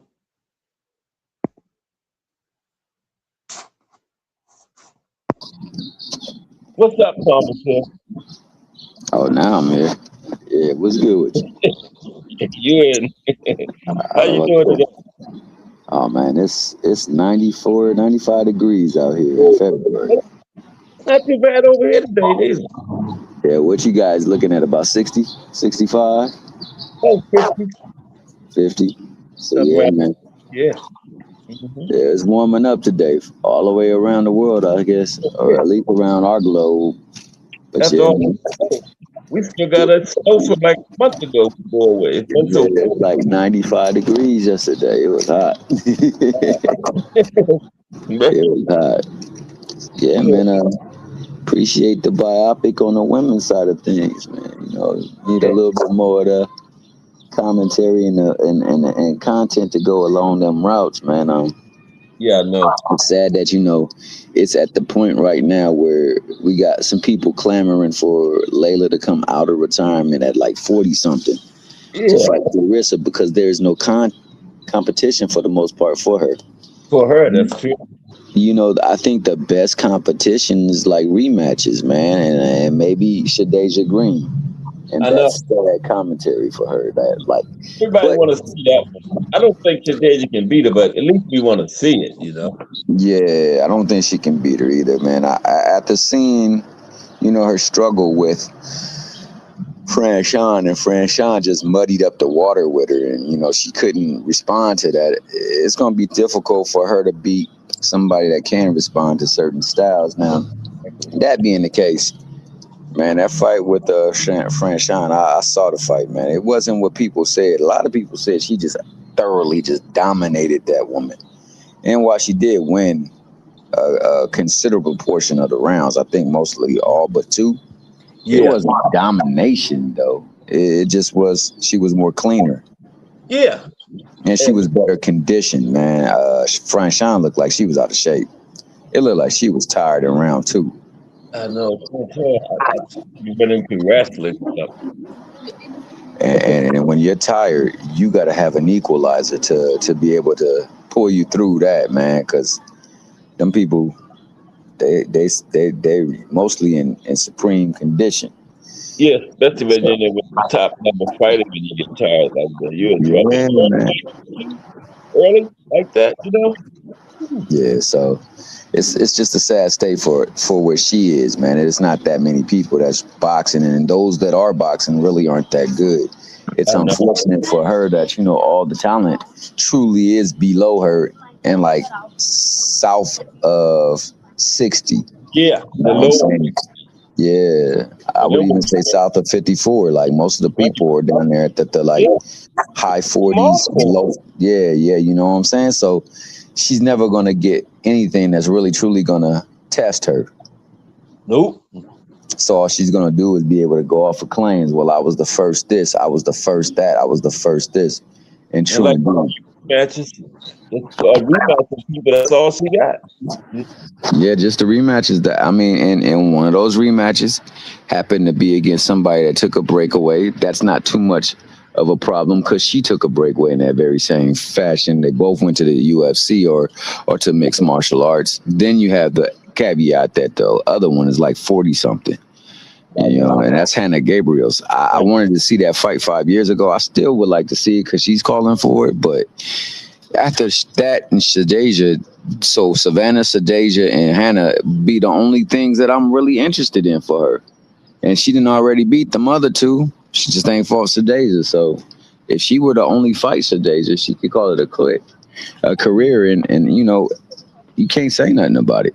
And she can just continue to preach about how like she is the greatest because of accolades. You know what I'm saying? Yeah, I was But like I listening. said, go Might ahead. be looking for some unfrozen water to fish it. Yeah, for sure.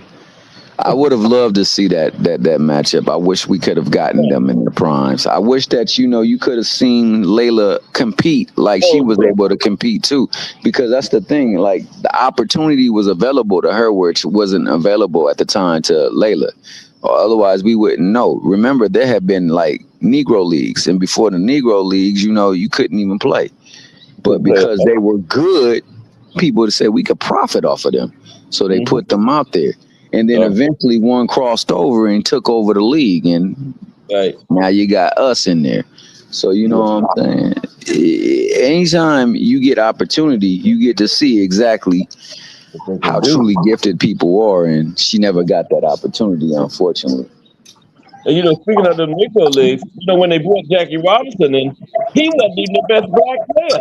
See how good he did, but he was the one that had the right mental. They had to look at the Yeah, mental too. the right mentality, the right etiquette, and to be able to withstand the things that's going on that the other cats wouldn't have. So they probably wouldn't even made it past a game.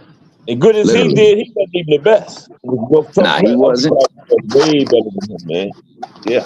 You're right. You're absolutely right about that. So that just shows you that opportunity is everything. Everything, man.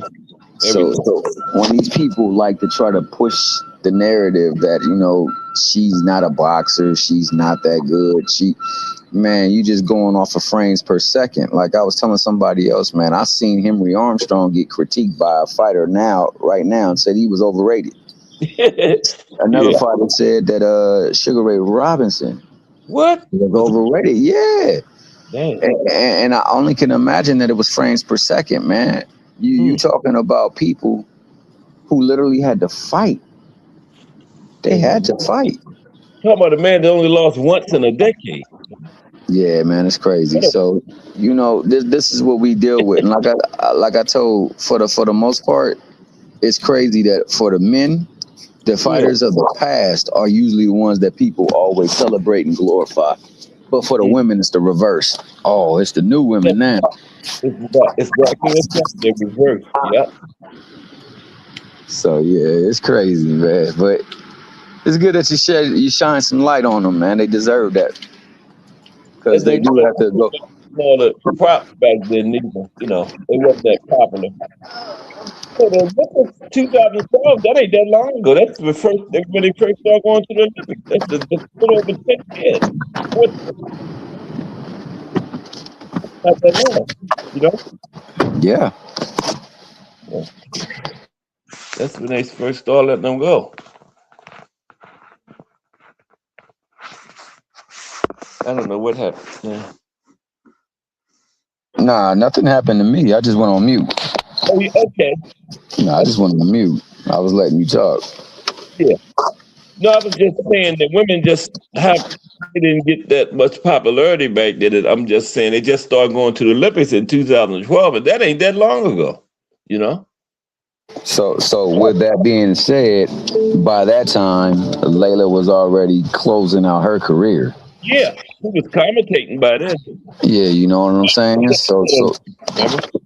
So she had no opportunity to show how great she was as a competitor in the sport.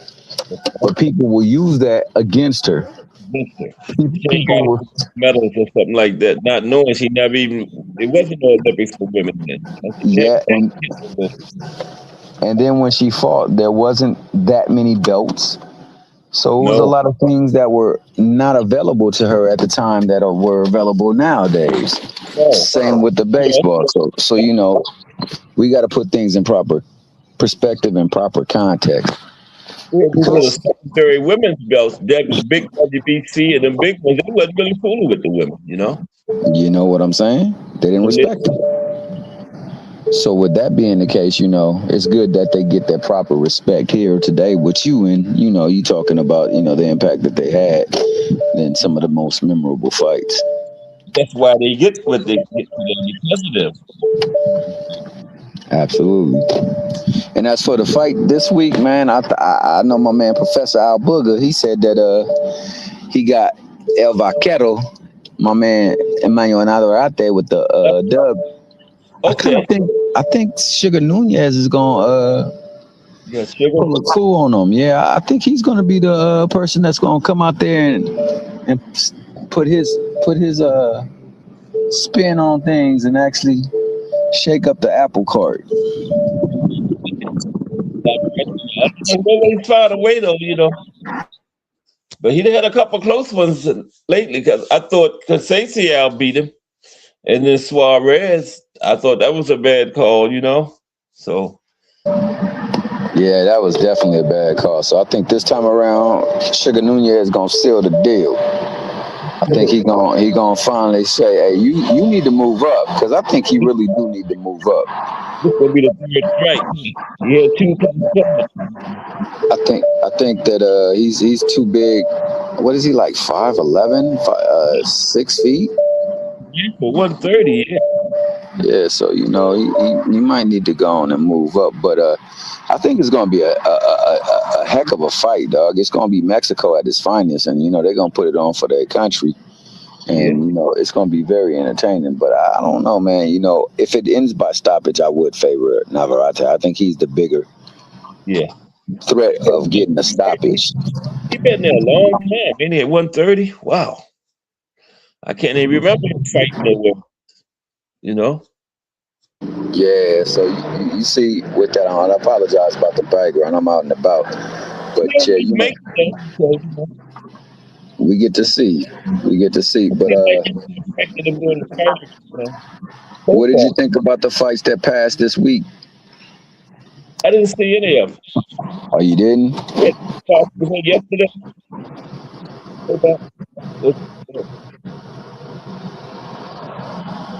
Okay, bad. What about last week?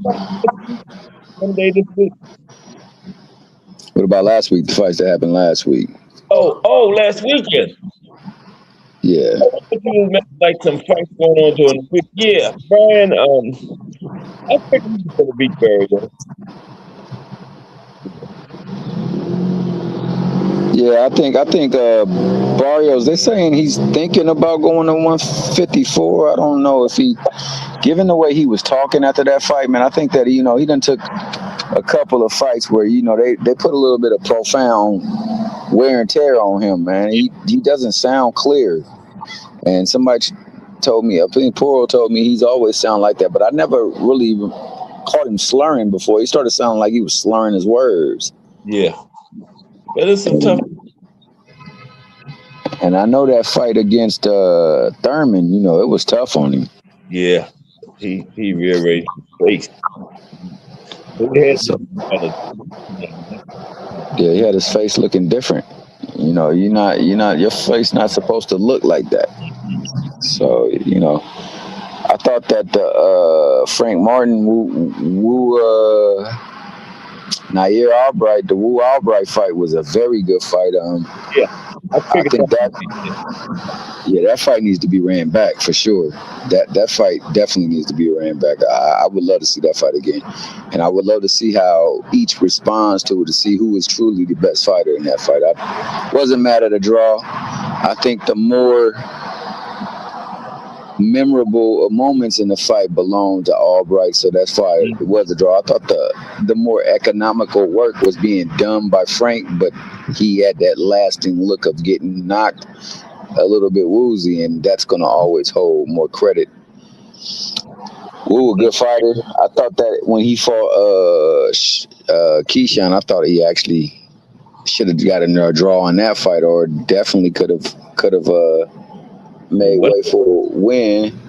Yeah, I think that he's been tough all throughout his career, just not some name that or somebody that they got behind. So it's tough when you don't have that opportunity. Once again, that opportunity lacks you. There's nothing you can do. he'll fight it, but he ain't doing no perfect. Absolutely. Absolutely. I thought the fight between Hirioka and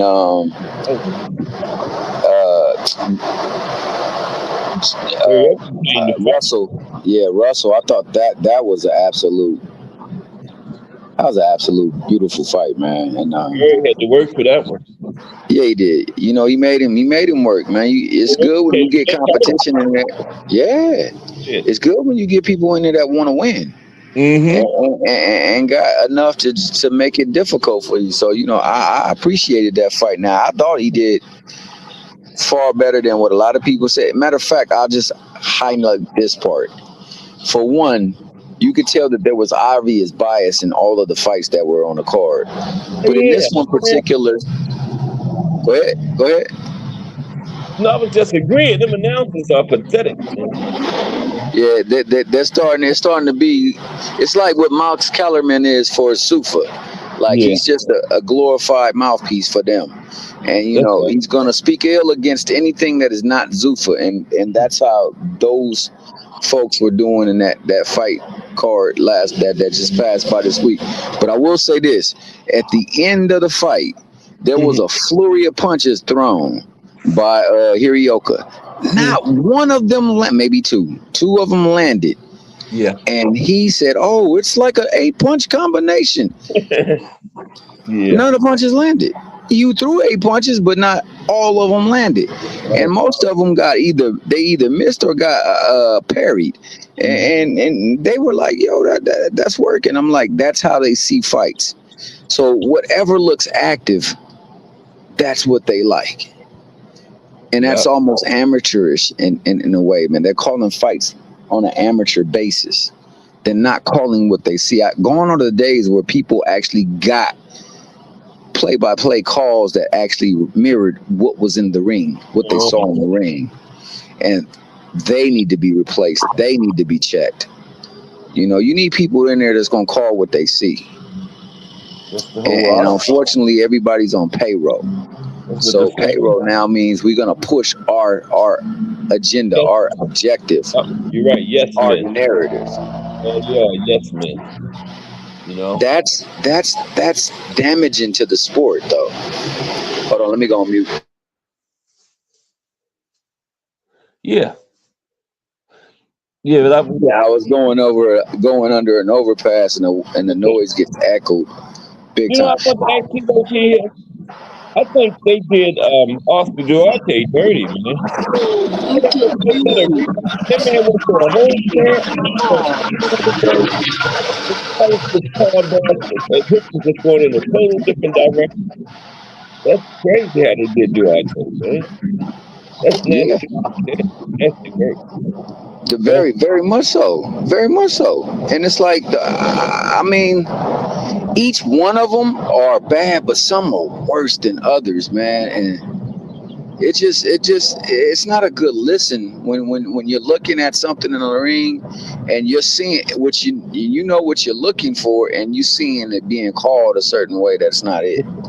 So trust that's kind of a downer. But that being said, the action was good. The fact that your boy had to pull out for the fight after saying he was going to Mm-hmm. knock snot out of old boy and do him dirty, that's not a good look. I think he needs to move on up to 50. I mean 47, and stop playing around at 40. But I 'Cause- thought if he gonna stay at 40, they shouldn't have canceled it. They should have just postponed it to another date, man. Because that man spent money on sparring partners and went through a whole training camp, and then he just lost out altogether. yeah, no, absolutely, absolutely, and there should be some kind of fallback for that, Nothing. He's not even because gonna get a yeah, no, well, I think he should get full paycheck. Yeah. I think he should get full paycheck because he went and he carried out everything until the end. So you should be rewarded for doing that. Did everything right. You know? Now the other person, they need to be penalized. I think they should be penalized when stuff like that happens. Because he's like he had a bad weight cut, but you was over there dancing and whatnot on the scale. And you made weight. And his if he stay at 140, Duarte should be his next fight. How can he just tell him to fight somebody? Somebody said because it wasn't a mandatory, it was a voluntary defense. I don't care. The man was slated to fight and went through a whole training camp and everything, wasted all that time, and then all of a sudden he back out of the fight, and y'all just go in a whole different direction, tell him fighting somebody else now. And Duarte just like left out the cold. Like all that for nothing. That's crazy how boxing is, man.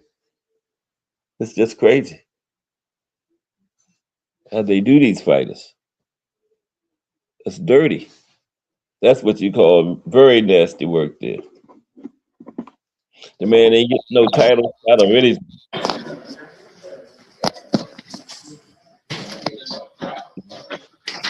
but yeah, that's boxing for you though. But then he got to fight. Rick is supposed to fight. It's mandatory now, right? Next or something like that. I just don't understand it, man. That's a bad look for the sport too.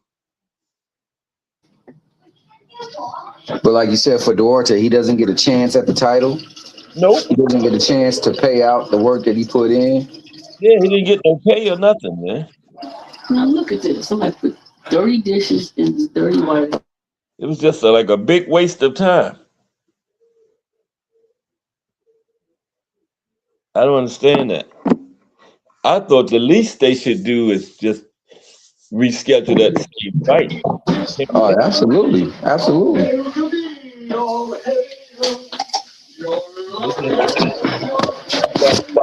And see, they have to do better about that as well too. Whenever this is the case, they got to come up with a resolution. Yeah, Like that. I think immediately, if he was available and he was ready for his title shot, he should be granted the title shot. that's right. If you're gonna stay there, you gotta run it. Like you said, you gotta postpone it and we run it back. Yeah. You can't just get out of that because the last time he fought against someone with his style, he had to overcome Yeah, he looked all bad. type of adversity to pull that fight out. This is a much better rendition of that person than Lemos. Duarte is a much better. I mean, people can't fool themselves about Duarte. Duarte had Ryan Garcia. I thought he was winning the fight with Garcia until he got clipped. Yeah. So I don't think Kitchens got a chance with Garcia. I'm not like everybody else. I don't let hate get in the way of what I see in the ring. Right. There's a lot of people who say, well, he's just basic and he does that. But what he's not basic at is his gifts. His gifts are beyond basic and they make up Who, for a Ryan? multitude. And right now at his apex, if he's in shape, he's a problem. And people don't want to give other folks credit, but he ain't been in a good shape since the Tank fight. Every other fight he's fought has not been one that he's really trained for. He was trained for this opportunity because this opportunity gets him back on the mat. He looked good at 147 too. That's where he belongs at, 147 right now. Yeah, that's 22 pounds, right? Mm-hmm. So of course he's gonna look much better at that weight. He ain't got to cut all that weight. That's what I'm saying. That's where he should have been at. Yeah, he should have been. Yeah. He should have been. As should have been Devin. As should have been Shakur. They were all cutting a lot of weight. Yeah.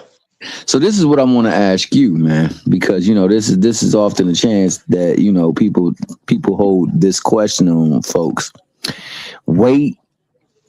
Fighting at weights that are far below where you probably should be walking around at. Mm-hmm. Now, I understand if you're cutting just a couple of bit of pounds to make a weight, but when you're cutting like 20 to 30 pounds to make a weight, man, there has to be same.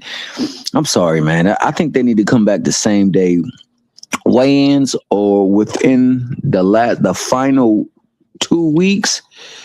I think you need to be at a certain percentage of the weight.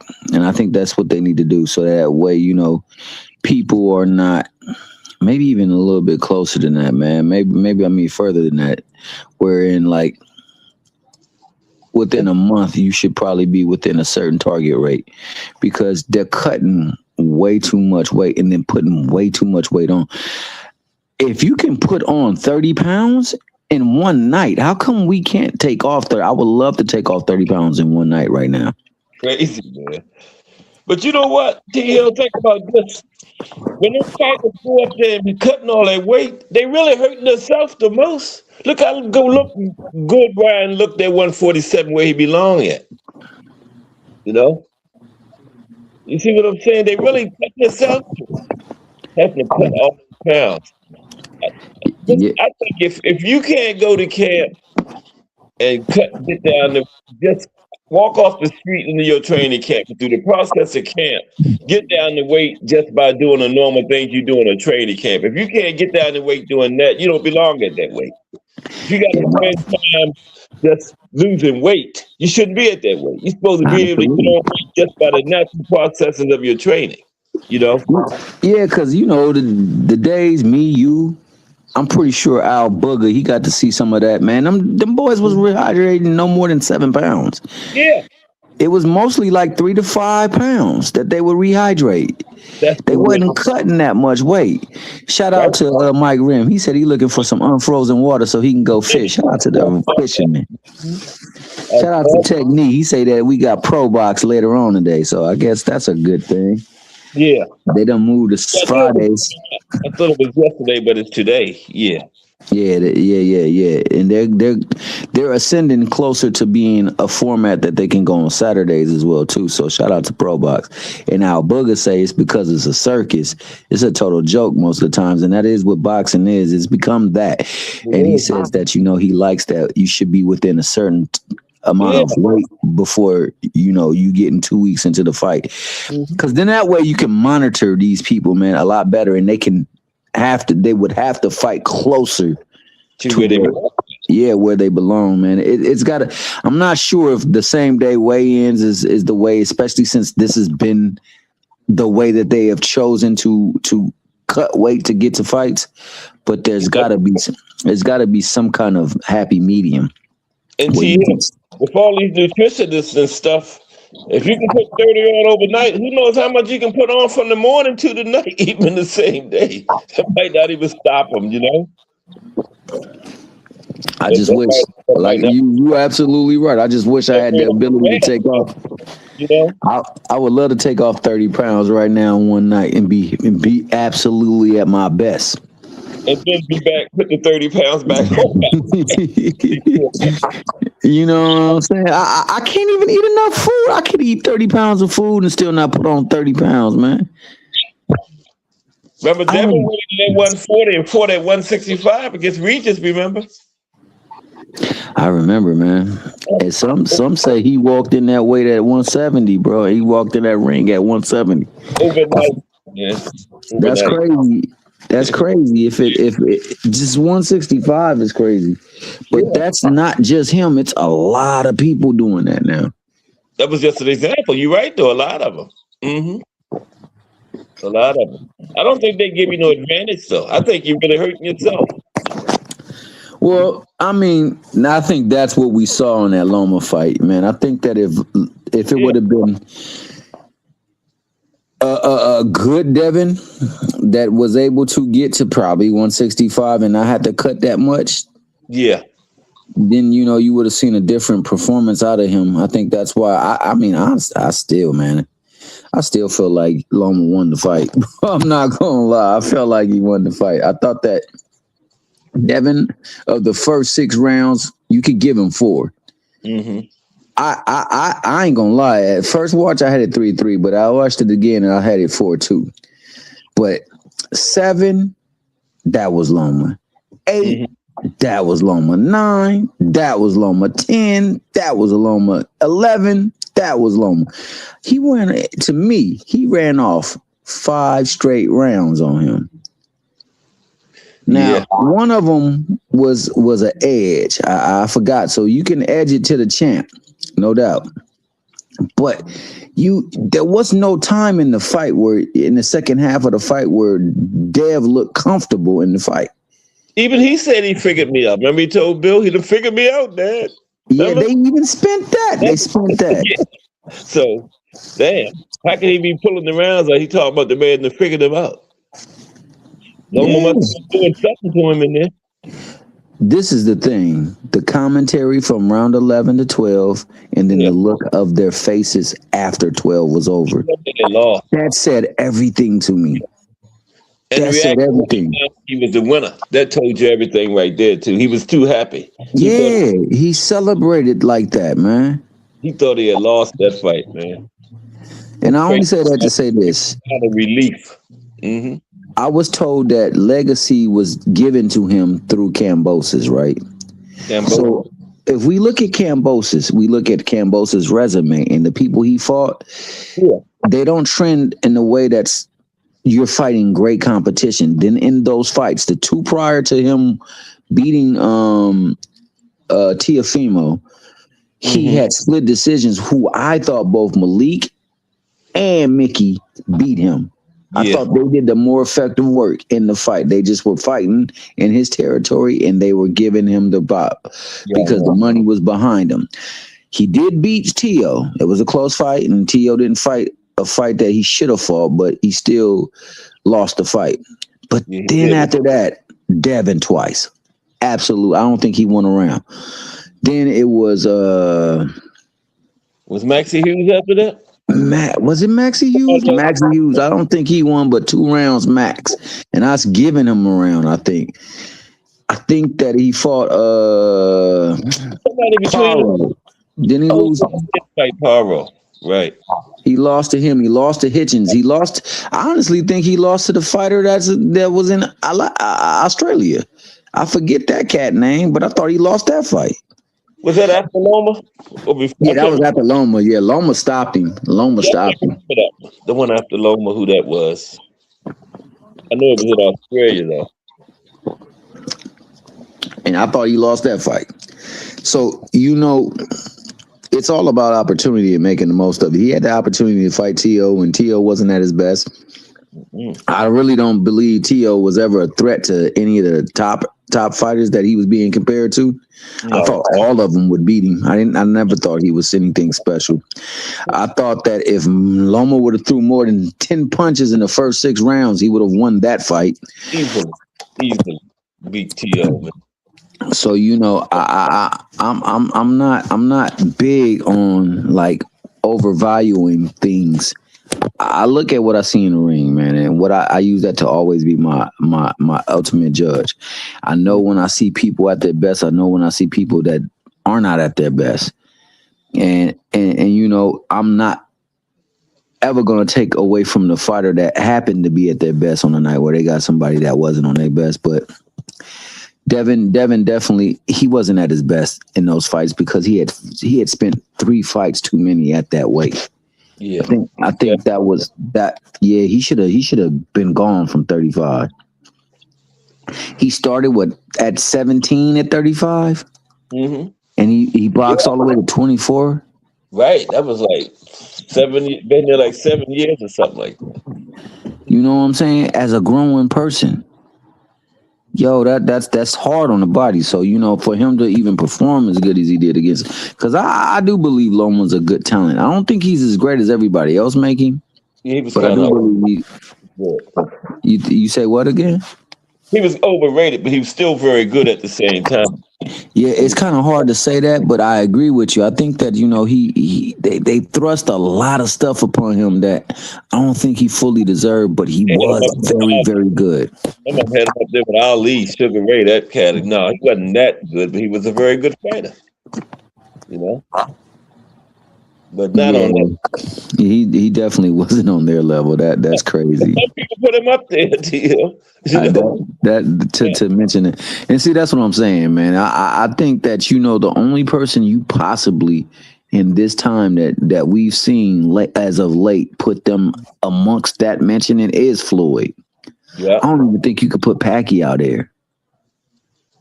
I don't. I don't. I don't think you can put Bud there. I don't. And I think it's because I know what I saw back then. And I know who they were fighting against, and they fought these people. A lot more a year and everything, too. And I'm a big Tommy Hearns fan, bro. And I still stand by the fact that, I think they jobbed Tommy versus Ray twice. I thought the stoppage was unwarranted. I thought that if he was going to go out, they should have let him go out on the shield. They shouldn't have looked for a way out. That's why he came there. He came there to fight, and he was winning almost every round. Yeah, he won. Sugar Ray couldn't do nothing. He was outboxing Sugar Ray. He was outboxing in round 14. I thought he had won 13 or 14 rounds.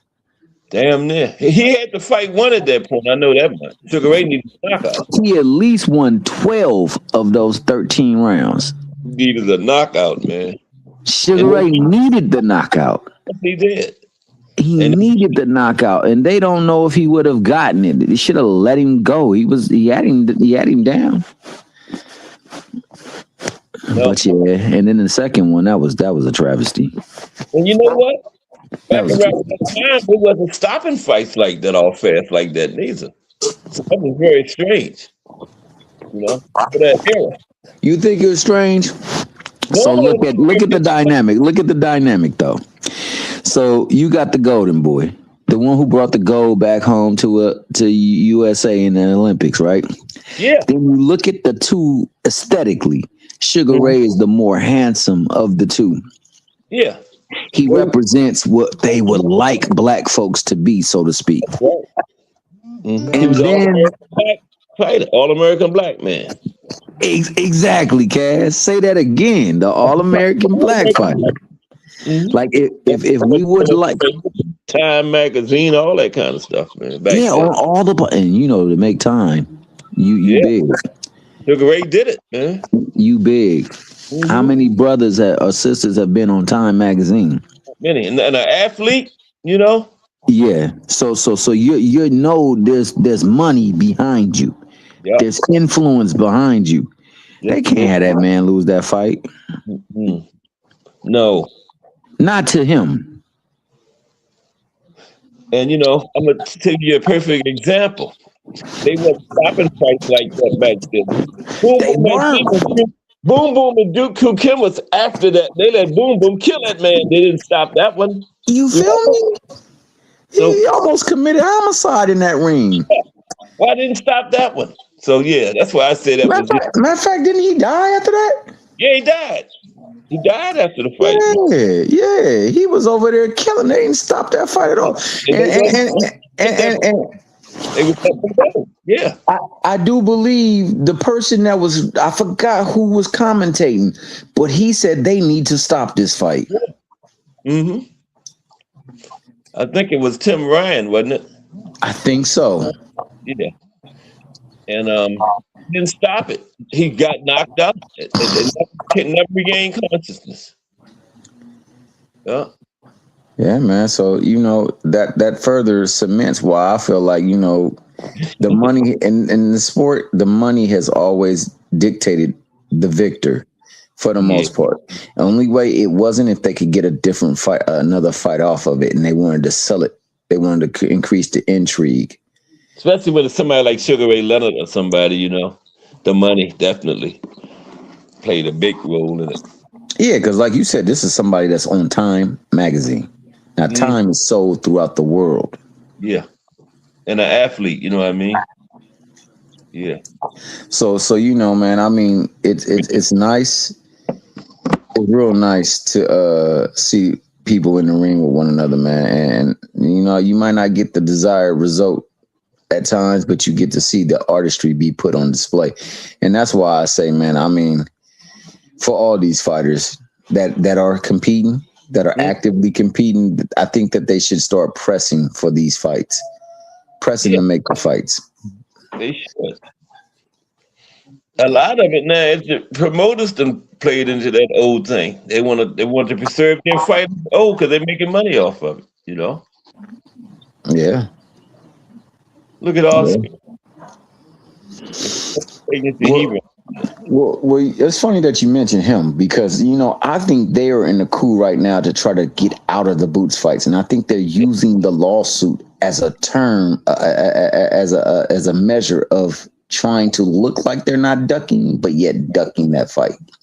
Yeah. I understand this because I know that his company has been ravaged over the years. He used to have all the talent. I was laughing because you were so right, man, about what you just said. Yeah. But go ahead, Theo. No. I mean, don't you see it that way though? Because look, he had. Go ahead. No, I just say clearly. Mm-hmm. because he's had the talent. Like for at one point in time, all the most talented boxers was at his camp, right? And then they got taken away from him. And then like his biggest stars, he was able to move them where they would continue to win but not be challenged. And then that started falling. He started losing some of these matches, and now he's got only 3 big time stars. Ryan Garcia, who's on the verge of wanting to leave him. Virgil Garcia, I'm not Virgil Ortiz, who he got boots problems. And then you got the Jaime Munguia. Yeah. Those Zerto is Zerto with him? Oscar? Zerto. I think Zerto was with him as well too. Yeah. So he got Zerto. Those are his people. That's it. Yeah. So now, if they look less than stellar, then what product does he have, and who will want to go to him? Because right now they had champions. At least they could say they got. Oh, I think they got the other cat too. Is he with them as well? Which one? ESPN. The one that they were talking about Devin was gonna fight, or is he at ESPN? Oh man, I can't think of who you're talking about. Xander Zayas. Where is he? Xander. I think Xander. He's not with Oscar. Okay, he's not with Oscar. Okay, bad. I can't remember. Oh, it's the other one that's with Oscar. I think. The other taller. What's it? Pacheco. Is it Pacheco? Is Pacheco? Pacheco is with Diego, right? Yeah, Diego Pacheco. I think he's with Oscar. So those are the people that he's gonna bank off of. I don't know if he has he don't have no ties to the freaking brothers from damn, I can't think right now. What's his name? Fernando Vargas kids. He don't got them right. I don't think so. So he don't really have much of a stable. So he gotta make the stable last, and he gotta continuously have something that they can see. Look, we make champions. See, look, we get big fights. And Boots is gonna destroy that narrative for Ortiz. If they ever get in the ring, people gonna understand why they should have put some respect on Boots. I don't think Oscar gonna do that though. Virgil don't want to do it. He was the one talking about Earl Spence. That wasn't Oscar. That was Virgil. Remember? Exactly, because they don't want to face Boots, man. They know what's going to happen. Even the people that's supporting Virgil, they know deep down. They know what's going to happen. They saw Shakur, Oscar Valdez, Bud Canelo. They know what's going to happen. Okay, so for that fight right there, for that fight in general, it was a good fight. It was a really good fight. I'm not one of those ones who put extra on the fact that, Zepeda's performance was extra, nor I don't think Shakur's performance was extra. I think it was a tough, competitive fight. I think that you can give the most for Zepeda, you can give him 5 rounds. I think you could give him 5. I could see him winning 5 rounds. The least for Zepeda, I could see him winning is maybe 4. I thought that he definitely won 4 rounds in that fight. Yeah, Zepeda a tough fighter. He's gonna be a good hard fight for anybody. I think. Yeah, no, I agree. Just not somebody on his level. Right. Now, that being the case, I don't think that he just thoroughly dominated. Some people say he thoroughly dominated Zepeda. He did beat Zepeda fighting his own style. I will give him that. But it wasn't utter domination. So that's why, he still could be sellable for Garcia. I mean, for Oscar. But I don't know, man. I think after that fight, people will have the context. Because before him, I thought he lost 2 fights to Tevin Farmer. I thought he lost both of those fights to Tevin Farmer. Yeah, definitely the first one. Definitely the first one. I thought the second one as well, too. I thought the second one, there were moments, it was in Mexico. There were moments where it looked like Zepeda was doing things, but he wasn't. And then at one point where he hurt his shoulder and it looked crazy. And it looked like he was responding to punches. But like I said, I went back and I watched that fight slower rate, and he wasn't landing much. He was throwing a lot, but he wasn't landing much. And like I said, if we're playing baseball, and you're throwing me the ball, and I'm swinging, and I'm looking nice swinging it, but I'm not doing nothing but foul balls or striking it. That don't mean nothing. That's a What strike. am I doing? What am I doing? It's a long foul ball. That's all it is. It's a long foul ball, or I missed it all the way around. Mm-hmm. I ain't did nothing to hit the ball. That's all. Even if I pop fly it, if I ain't did nothing that will allow for us to run them bases, I ain't done nothing. Mm. If I take a lot of shots, if I even attempt a dunk and it look pretty, but that Mickey Fricky don't go in, it's not a dunk. Nothing. It just looked good. And I think a lot of times we look at stuff and it just looks good. It sounds good because the crowd is going wild. It sounds good because they're for this guy. And they're commentating like, yo, he's doing a whole lot of stuff, but Yeah, he ain't doing nothing. And I thought that that's what it was in that second fight as well, too. I thought he did do better the second fight than he did the first fight, but I thought a lot of the stuff that they gave him, he didn't actually score. And you know, I can't respect that, because if we were watching any other sport and they were not doing, it looked pretty, but it wasn't effective, we wouldn't give them no. You go all the way down the field, but you know what? Some other sports not subjective like boxing. For sure. For sure. Some other sports, like you say, you hit that long foul ball.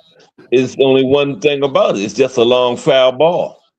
But in boxing, you could either give them points for it or not. You know. Absolutely, you're absolutely correct. That's the big, huge difference in boxing, man. And you know, when did announcers stop being biased? The announcers are like fans now. That part right there, like they really are like fans. Be unbiased back in those days.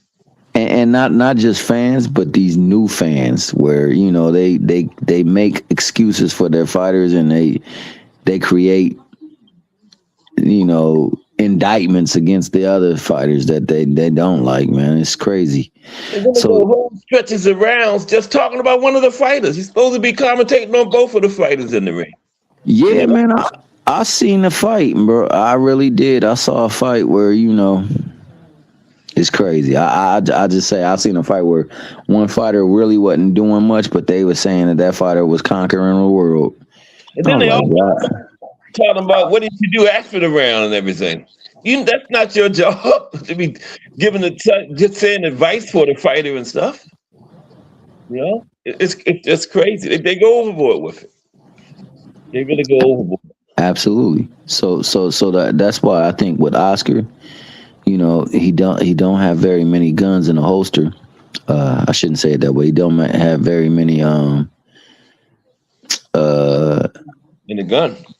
You know, viable options for him. So you know, he has to maximize what he does have, and I think that him losing to somebody now let's look at Boots in just this instance with Virgil Ortiz.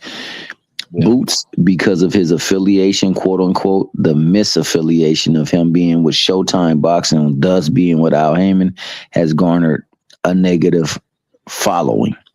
It has people over there talking bad about him for doing absolutely his job, calling out fights and trying to win the fights that's going to put him in the move to get those fights. He also called out Bud, who was quote unquote the anti-kryptonite. He was the kryptonite to the PBC. You know, the PBC biggest star at that time was indeed Errol Spence. So that was why, you know, many people jumped on board. Called out Earl one time. Boots called Earl out, remember? Before the called out Earl. But see, it was cool to call out Earl. It wasn't cool to call out. Okay. It wasn't cool to call out Bud, because Bud had no intentions on fighting him. High risk, low reward. I don't get nothing out of fighting him, and I don't acknowledge the fact that he is a scrub. So I will fight him. They have been picking who they will fight for the longest time, and that's a product of the ESPN branch. They do very good matchmaking so that, you know what, you can get a more favorable benefit from them, and they can continuously put themselves in line with trophies, so to speak. But Boots been calling out top names And then when they won't fight him, he'll fight a lower level, and they call him a cherry pick. So they've been slandering Boots, right? They've been saying he ain't fought nobody. And I ask you because that's not the case for Crawford. Crawford's the greatest thing since sliced bread. But if you look at his resume up until the same point of Bruce's career, it's filled with nobodies. Same thing. Yeah. You know what I'm saying? So it's like you're gonna justify it for this person, but you're gonna condemn it. And the only way you condemn it is because, okay, first and foremost, he has somewhat of a connection to Al Heyman. See, most of the stuff that the fighters go through, you notice there's only a certain amount of fighters that go through this stuff. All the other ones can do the same thing and they will justify it. They will say they're daring to be great. They're giving us the fights we want to see, and they're not fighting no one. Can you imagine, T. Hill, if after the Boots Virgil stay down in the ring after Virgil beat Lubin, if Boots would have got out of that ring and mentioned Earl Spence, they would have crucified him. They would have crucified him. They would have called him a duck. Every day since then up to now, they would be talking about that. But Virgil, every day, he just won his dream fight. It's a double standard, man. Seriously. After calling him to the ring, come here, Boots. Yeah. I'll never forget that. Come here, Boots. And then he went on to proceed to say, I didn't start it, you did. Then he said nobody's scared. And then he went and said that Earl Spence is my dream fight. This thing it wouldn't be no end to it because they believe he has some tie to Al Heyman. Boots ain't done nothing but do what he's supposed to do to try to get a chance to become a champion. He didn't fought for a title that, unfortunately he couldn't take off the champion because the champion didn't want to fight him. Brian Norman, he ducked him. They used his name for clout. The man was getting ready to make 10 times more than his biggest payday and tried to fight down. Brian Norman did. Then he went and fought another champion to unify. He was looking to fight for somebody else's belt, but they was playing games. He wanted to be undisputed, but they wouldn't fight him. At least Stanionis stepped up to the plate, Exactly. So he got that belt off Stanionis, right? Yeah. So he got 2 belts. Norman wouldn't fight him. Oh, no. Barrios wasn't going to fight him. You don't think? I think Barrios might have. I think Barrios would have, but I don't think they're going to lose their piece of the puzzle. Yeah, after Norman, he was probably going to go for Barrios, right? But he had spent too long there. He had to go up too. That's why he said he couldn't get Norman. He knew he couldn't be undisputed, so then he went on up, And then, for him to fight. Now let's just check this one out, man. He has not made more than 91,000 in a fight. Wow.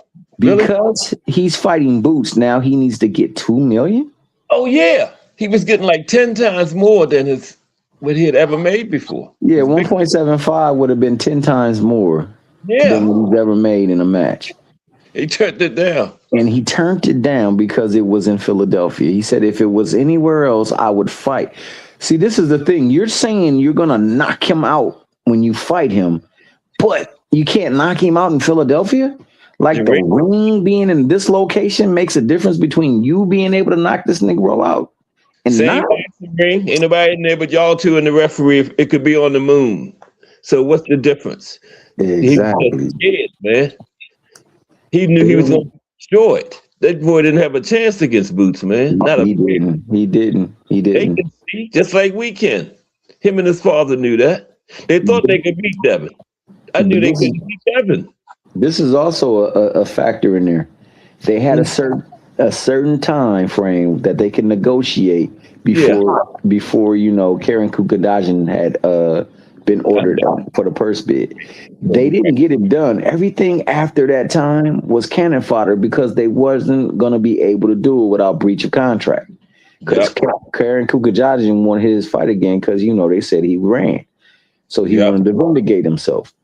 And he did, too.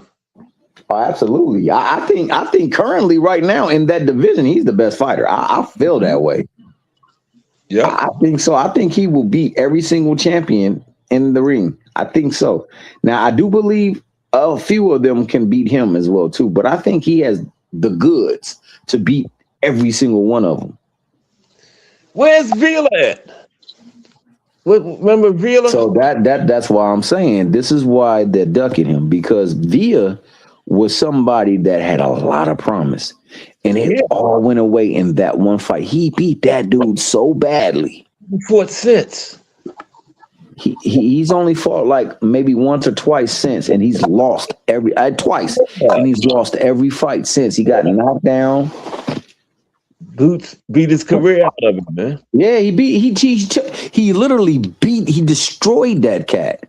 He took him, and a lot of times, man, you know, people say, well, he was getting hit too. Yeah, but what he was doing was rolling with a lot of those punches. Mhm. You know, you could tell because he had no damage on his face. Right.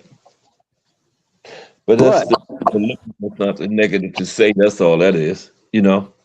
But your boy ain't been the same ever since that fight. He was a shell of his former self, and I think more so than anything, that's the reason why he ain't getting no fights now, because he took that man's career. He took it. Yeah. He's no longer the same fighter. And you know, Oscar know boxing. If anybody know boxing, Oscar does. And Oscar knows what's going to happen if he put Virgil in that ring with Boots. Yeah, no, absolutely. That's why he didn't want to make the Ryan Garcia Tank fight. He already knew what was going to happen there. He said he wasn't ready for that fight. Ryan is a fighter, and that's what all these fighters could do. You can't really blame it on the promoters, because if the fighter wants it, he can get it. Ryan wanted that fight, and he pushed for it, and he got it, man. He got it. It was turned out to be a very good deal for him because he got a lot of money in the process. Right. But, you know, look at Norman, though, like we was just saying, he could have made 10 times more than his biggest payday and still wouldn't take the fight. And when he lost, it wouldn't have been such a negative scar on his career like it was when you lost to somebody who came off of a beating, then a suspect performance in Ramirez. Yeah, everybody was expecting him to lose to Boots. Would have been expecting him to lose to Boots. So yeah, you know, he still would be able to fight for a belt if he would have done that. Now I think Norman is at the point where he's fighting for his career, like whoever's going to promote him, because they don't truly value Devin Haney the way that, you know, these fans do. And, you know, they felt like, you know, he was someone that you should be able to beat if you're the goods, and he didn't beat him. So I think he's fighting, especially what's going on at Top Rank right now. But Top Rank might be able to get their ESPN deal back because there was collusion against them. And they, you know, got that lawsuit. Who promotes Brian Norman? Is it Top Rank? Top Rank dude right now. So I believe, this is what I believe. I believe now he's going to have to fight for them to continue to promote him. Yeah. I think that he's going to be thrown. Watch his next couple of fights. They're going to be extremely difficult fights. Yeah. Because they got to see if he's really truly worth them putting their money in or letting them go. Top Rank lets go a lot of talent. Look what they did to Berlanga. Yeah, they always go. Yeah. Mm-hmm. They're going to test him now. Just to see. Yeah, they owe the Ali family a great deal. I think they might have let Nico go too, because he ain't really nothing. Is he still fight? Yeah, he still fights. I haven't seen him fight in a minute, but you know, I don't think he fights under their banner anymore. And the only reason why they was with him is because of what Muhammad Ali meant to them. That name. That's all they was. Muhammad Ali's grandson. Even they was announcing Muhammad Ali's grandson. That got so old, man. Well, you did do the show though. Remember, you did the show, or did you not do the show? Did you? Where you showed how he came into power as a promoter? Because remember, he just was somebody they used to broker the deals. Yeah. He was just like a hangers-on or something, like a lawyer or something. Yeah, a lawyer that was brokering deals, and they got together with Ali, and you know they were coming. Yeah, and that's how he got started. That's how he got started. So out of favor to him putting himself in a position where, you know, his whole family, his lineage is set. Yeah, they took care of his lineage, so to speak. Yeah, and I tried to play that Ali thing with Nico, but it didn't work. The boy just wasn't good. If he would have had a little bit of talent, he could have made it, you know. But Yeah, he just got some power. a contender or something, they knew he was gonna get destroyed, man. Yeah, as soon as he upped the competition, for sure. Yes. What was he, a middleweight 160? Yeah. As soon as he got in there with Adamas or somebody, Lubin, somebody was gonna destroy that kid, man. Bad. And Bob knew that. So Bob said, nah, Nico, we're gonna have to show you the door. Who promotes him now if he's still fighting? I haven't heard nothing about him. I don't know, but he does have a name, so he might be able to probably go to some place where they can pull some favors and do some things. But I mean, he got a lot to work on. He got a lot to work on. He got power. I'll give him that. He can hit hard. Mm-hmm. He got a loss already too, though. Yeah, he got a loss. Should have a couple more, honestly. He should have a couple more, but He got him a couple wins too. There is the caveat that you roll with a big time promoter in Top Rank, and they will pardon you of certain things, and that has happened for other fighters outside of Top Rank too, as well, for other promotional companies. Sometimes you get that pardon. Mm-hmm. Of course, yeah, it happens. But man, I thank you for. I know it's 1:40, it's 1:40 my time. I know it's late that time, and I don't want to take time away from the missus. Yeah, but it's a good talk. Oh yeah, excellent talk, man. Excellent show. I'm glad that you was able to do it all. I love when you actually do stories or exposés on the females that have given their blood to the sport. That's right. Gotta put them in there too. They get in there, put it on the line. Mm-hmm. Yeah, they put it on the line for sure. Yeah, and they fight each other too more on a regular basis than the men do. The names. They have to though. They have to. See, you've heard that term. Necessity is the mother of invention. All inventions.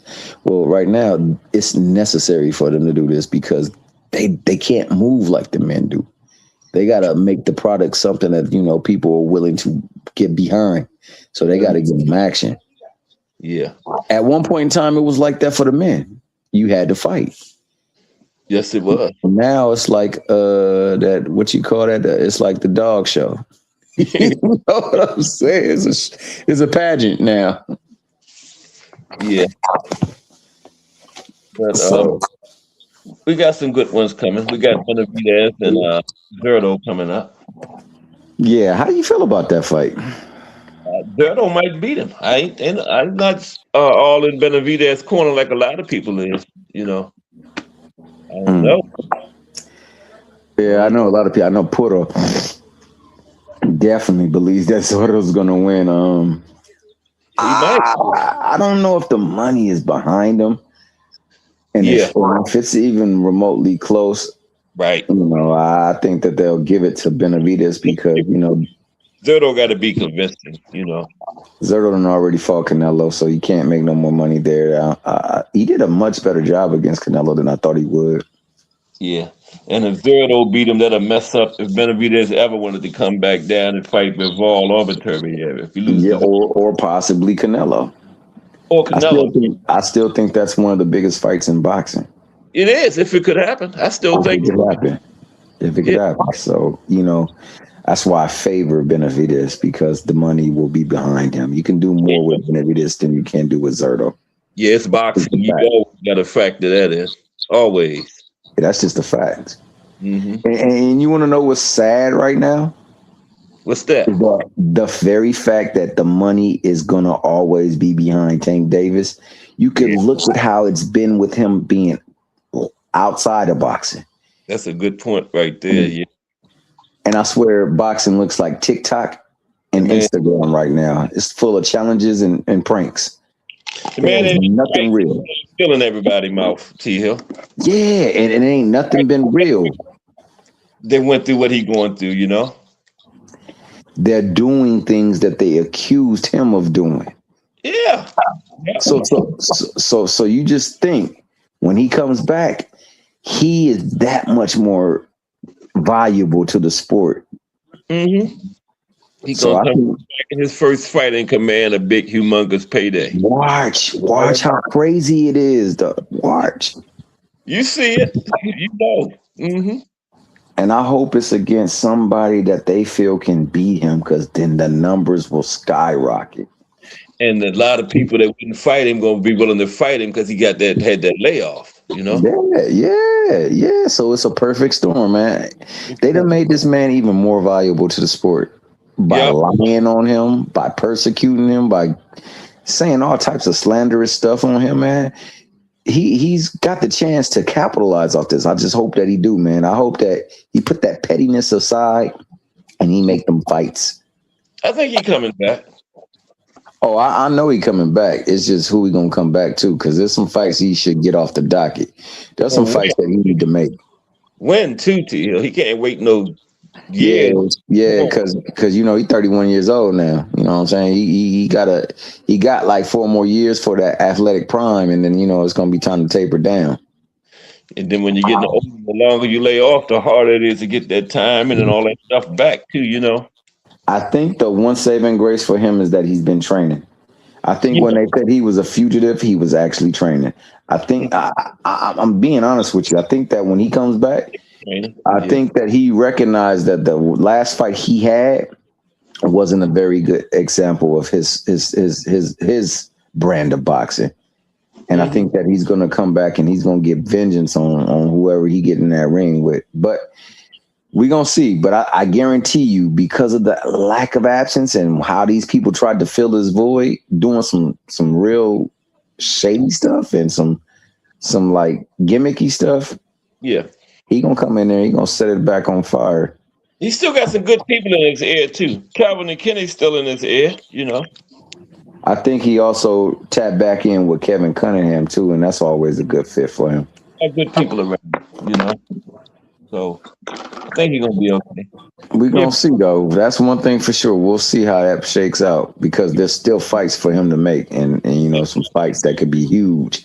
So hopefully we get those fights. But if he comes back and fight, but with that, man, thank you for your time, man. Thank you for the platform. Thank you for allowing me to come up and speak. Mm-hmm. Thank you to everybody who will catch this on the playback, those who just been watching along quietly. Like my man, shout out to Jay Hardcore Boxing News, the Peekaboo crew. Mm-hmm. You know what I'm saying? The ones who like to watch. Shout out to the voyeurs, he called them. Shout out to my good brother Al Booger. I always love to see that man up in here. Technique the way of things. Mike Graham, the fisherman, who's looking for some water to unfreeze so he can go on and fish. Shout out to I saw somebody. Oh, shout out to Crush, the greatest man alive. You guys do a favor, man. Go on over to Crush. Salute, man. Get your coffee and donuts in the morning. It's the breakfast of champions. Technique, the way of things. Wilson. Was it Caicedo?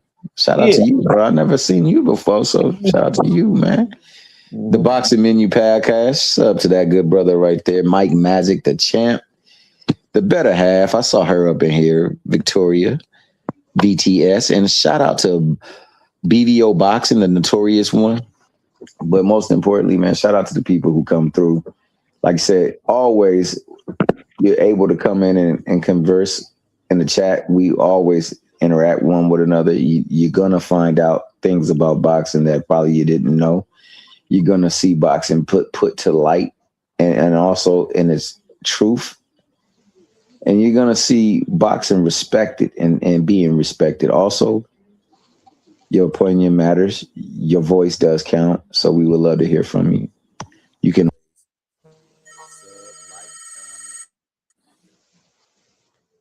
comment. The Cash App is always available, and that's $ capital CAS 2878. Bang that Cash App for the quality work that my man Cass does. Support the grind and always leave a comment. Definitely like, comment, and subscribe.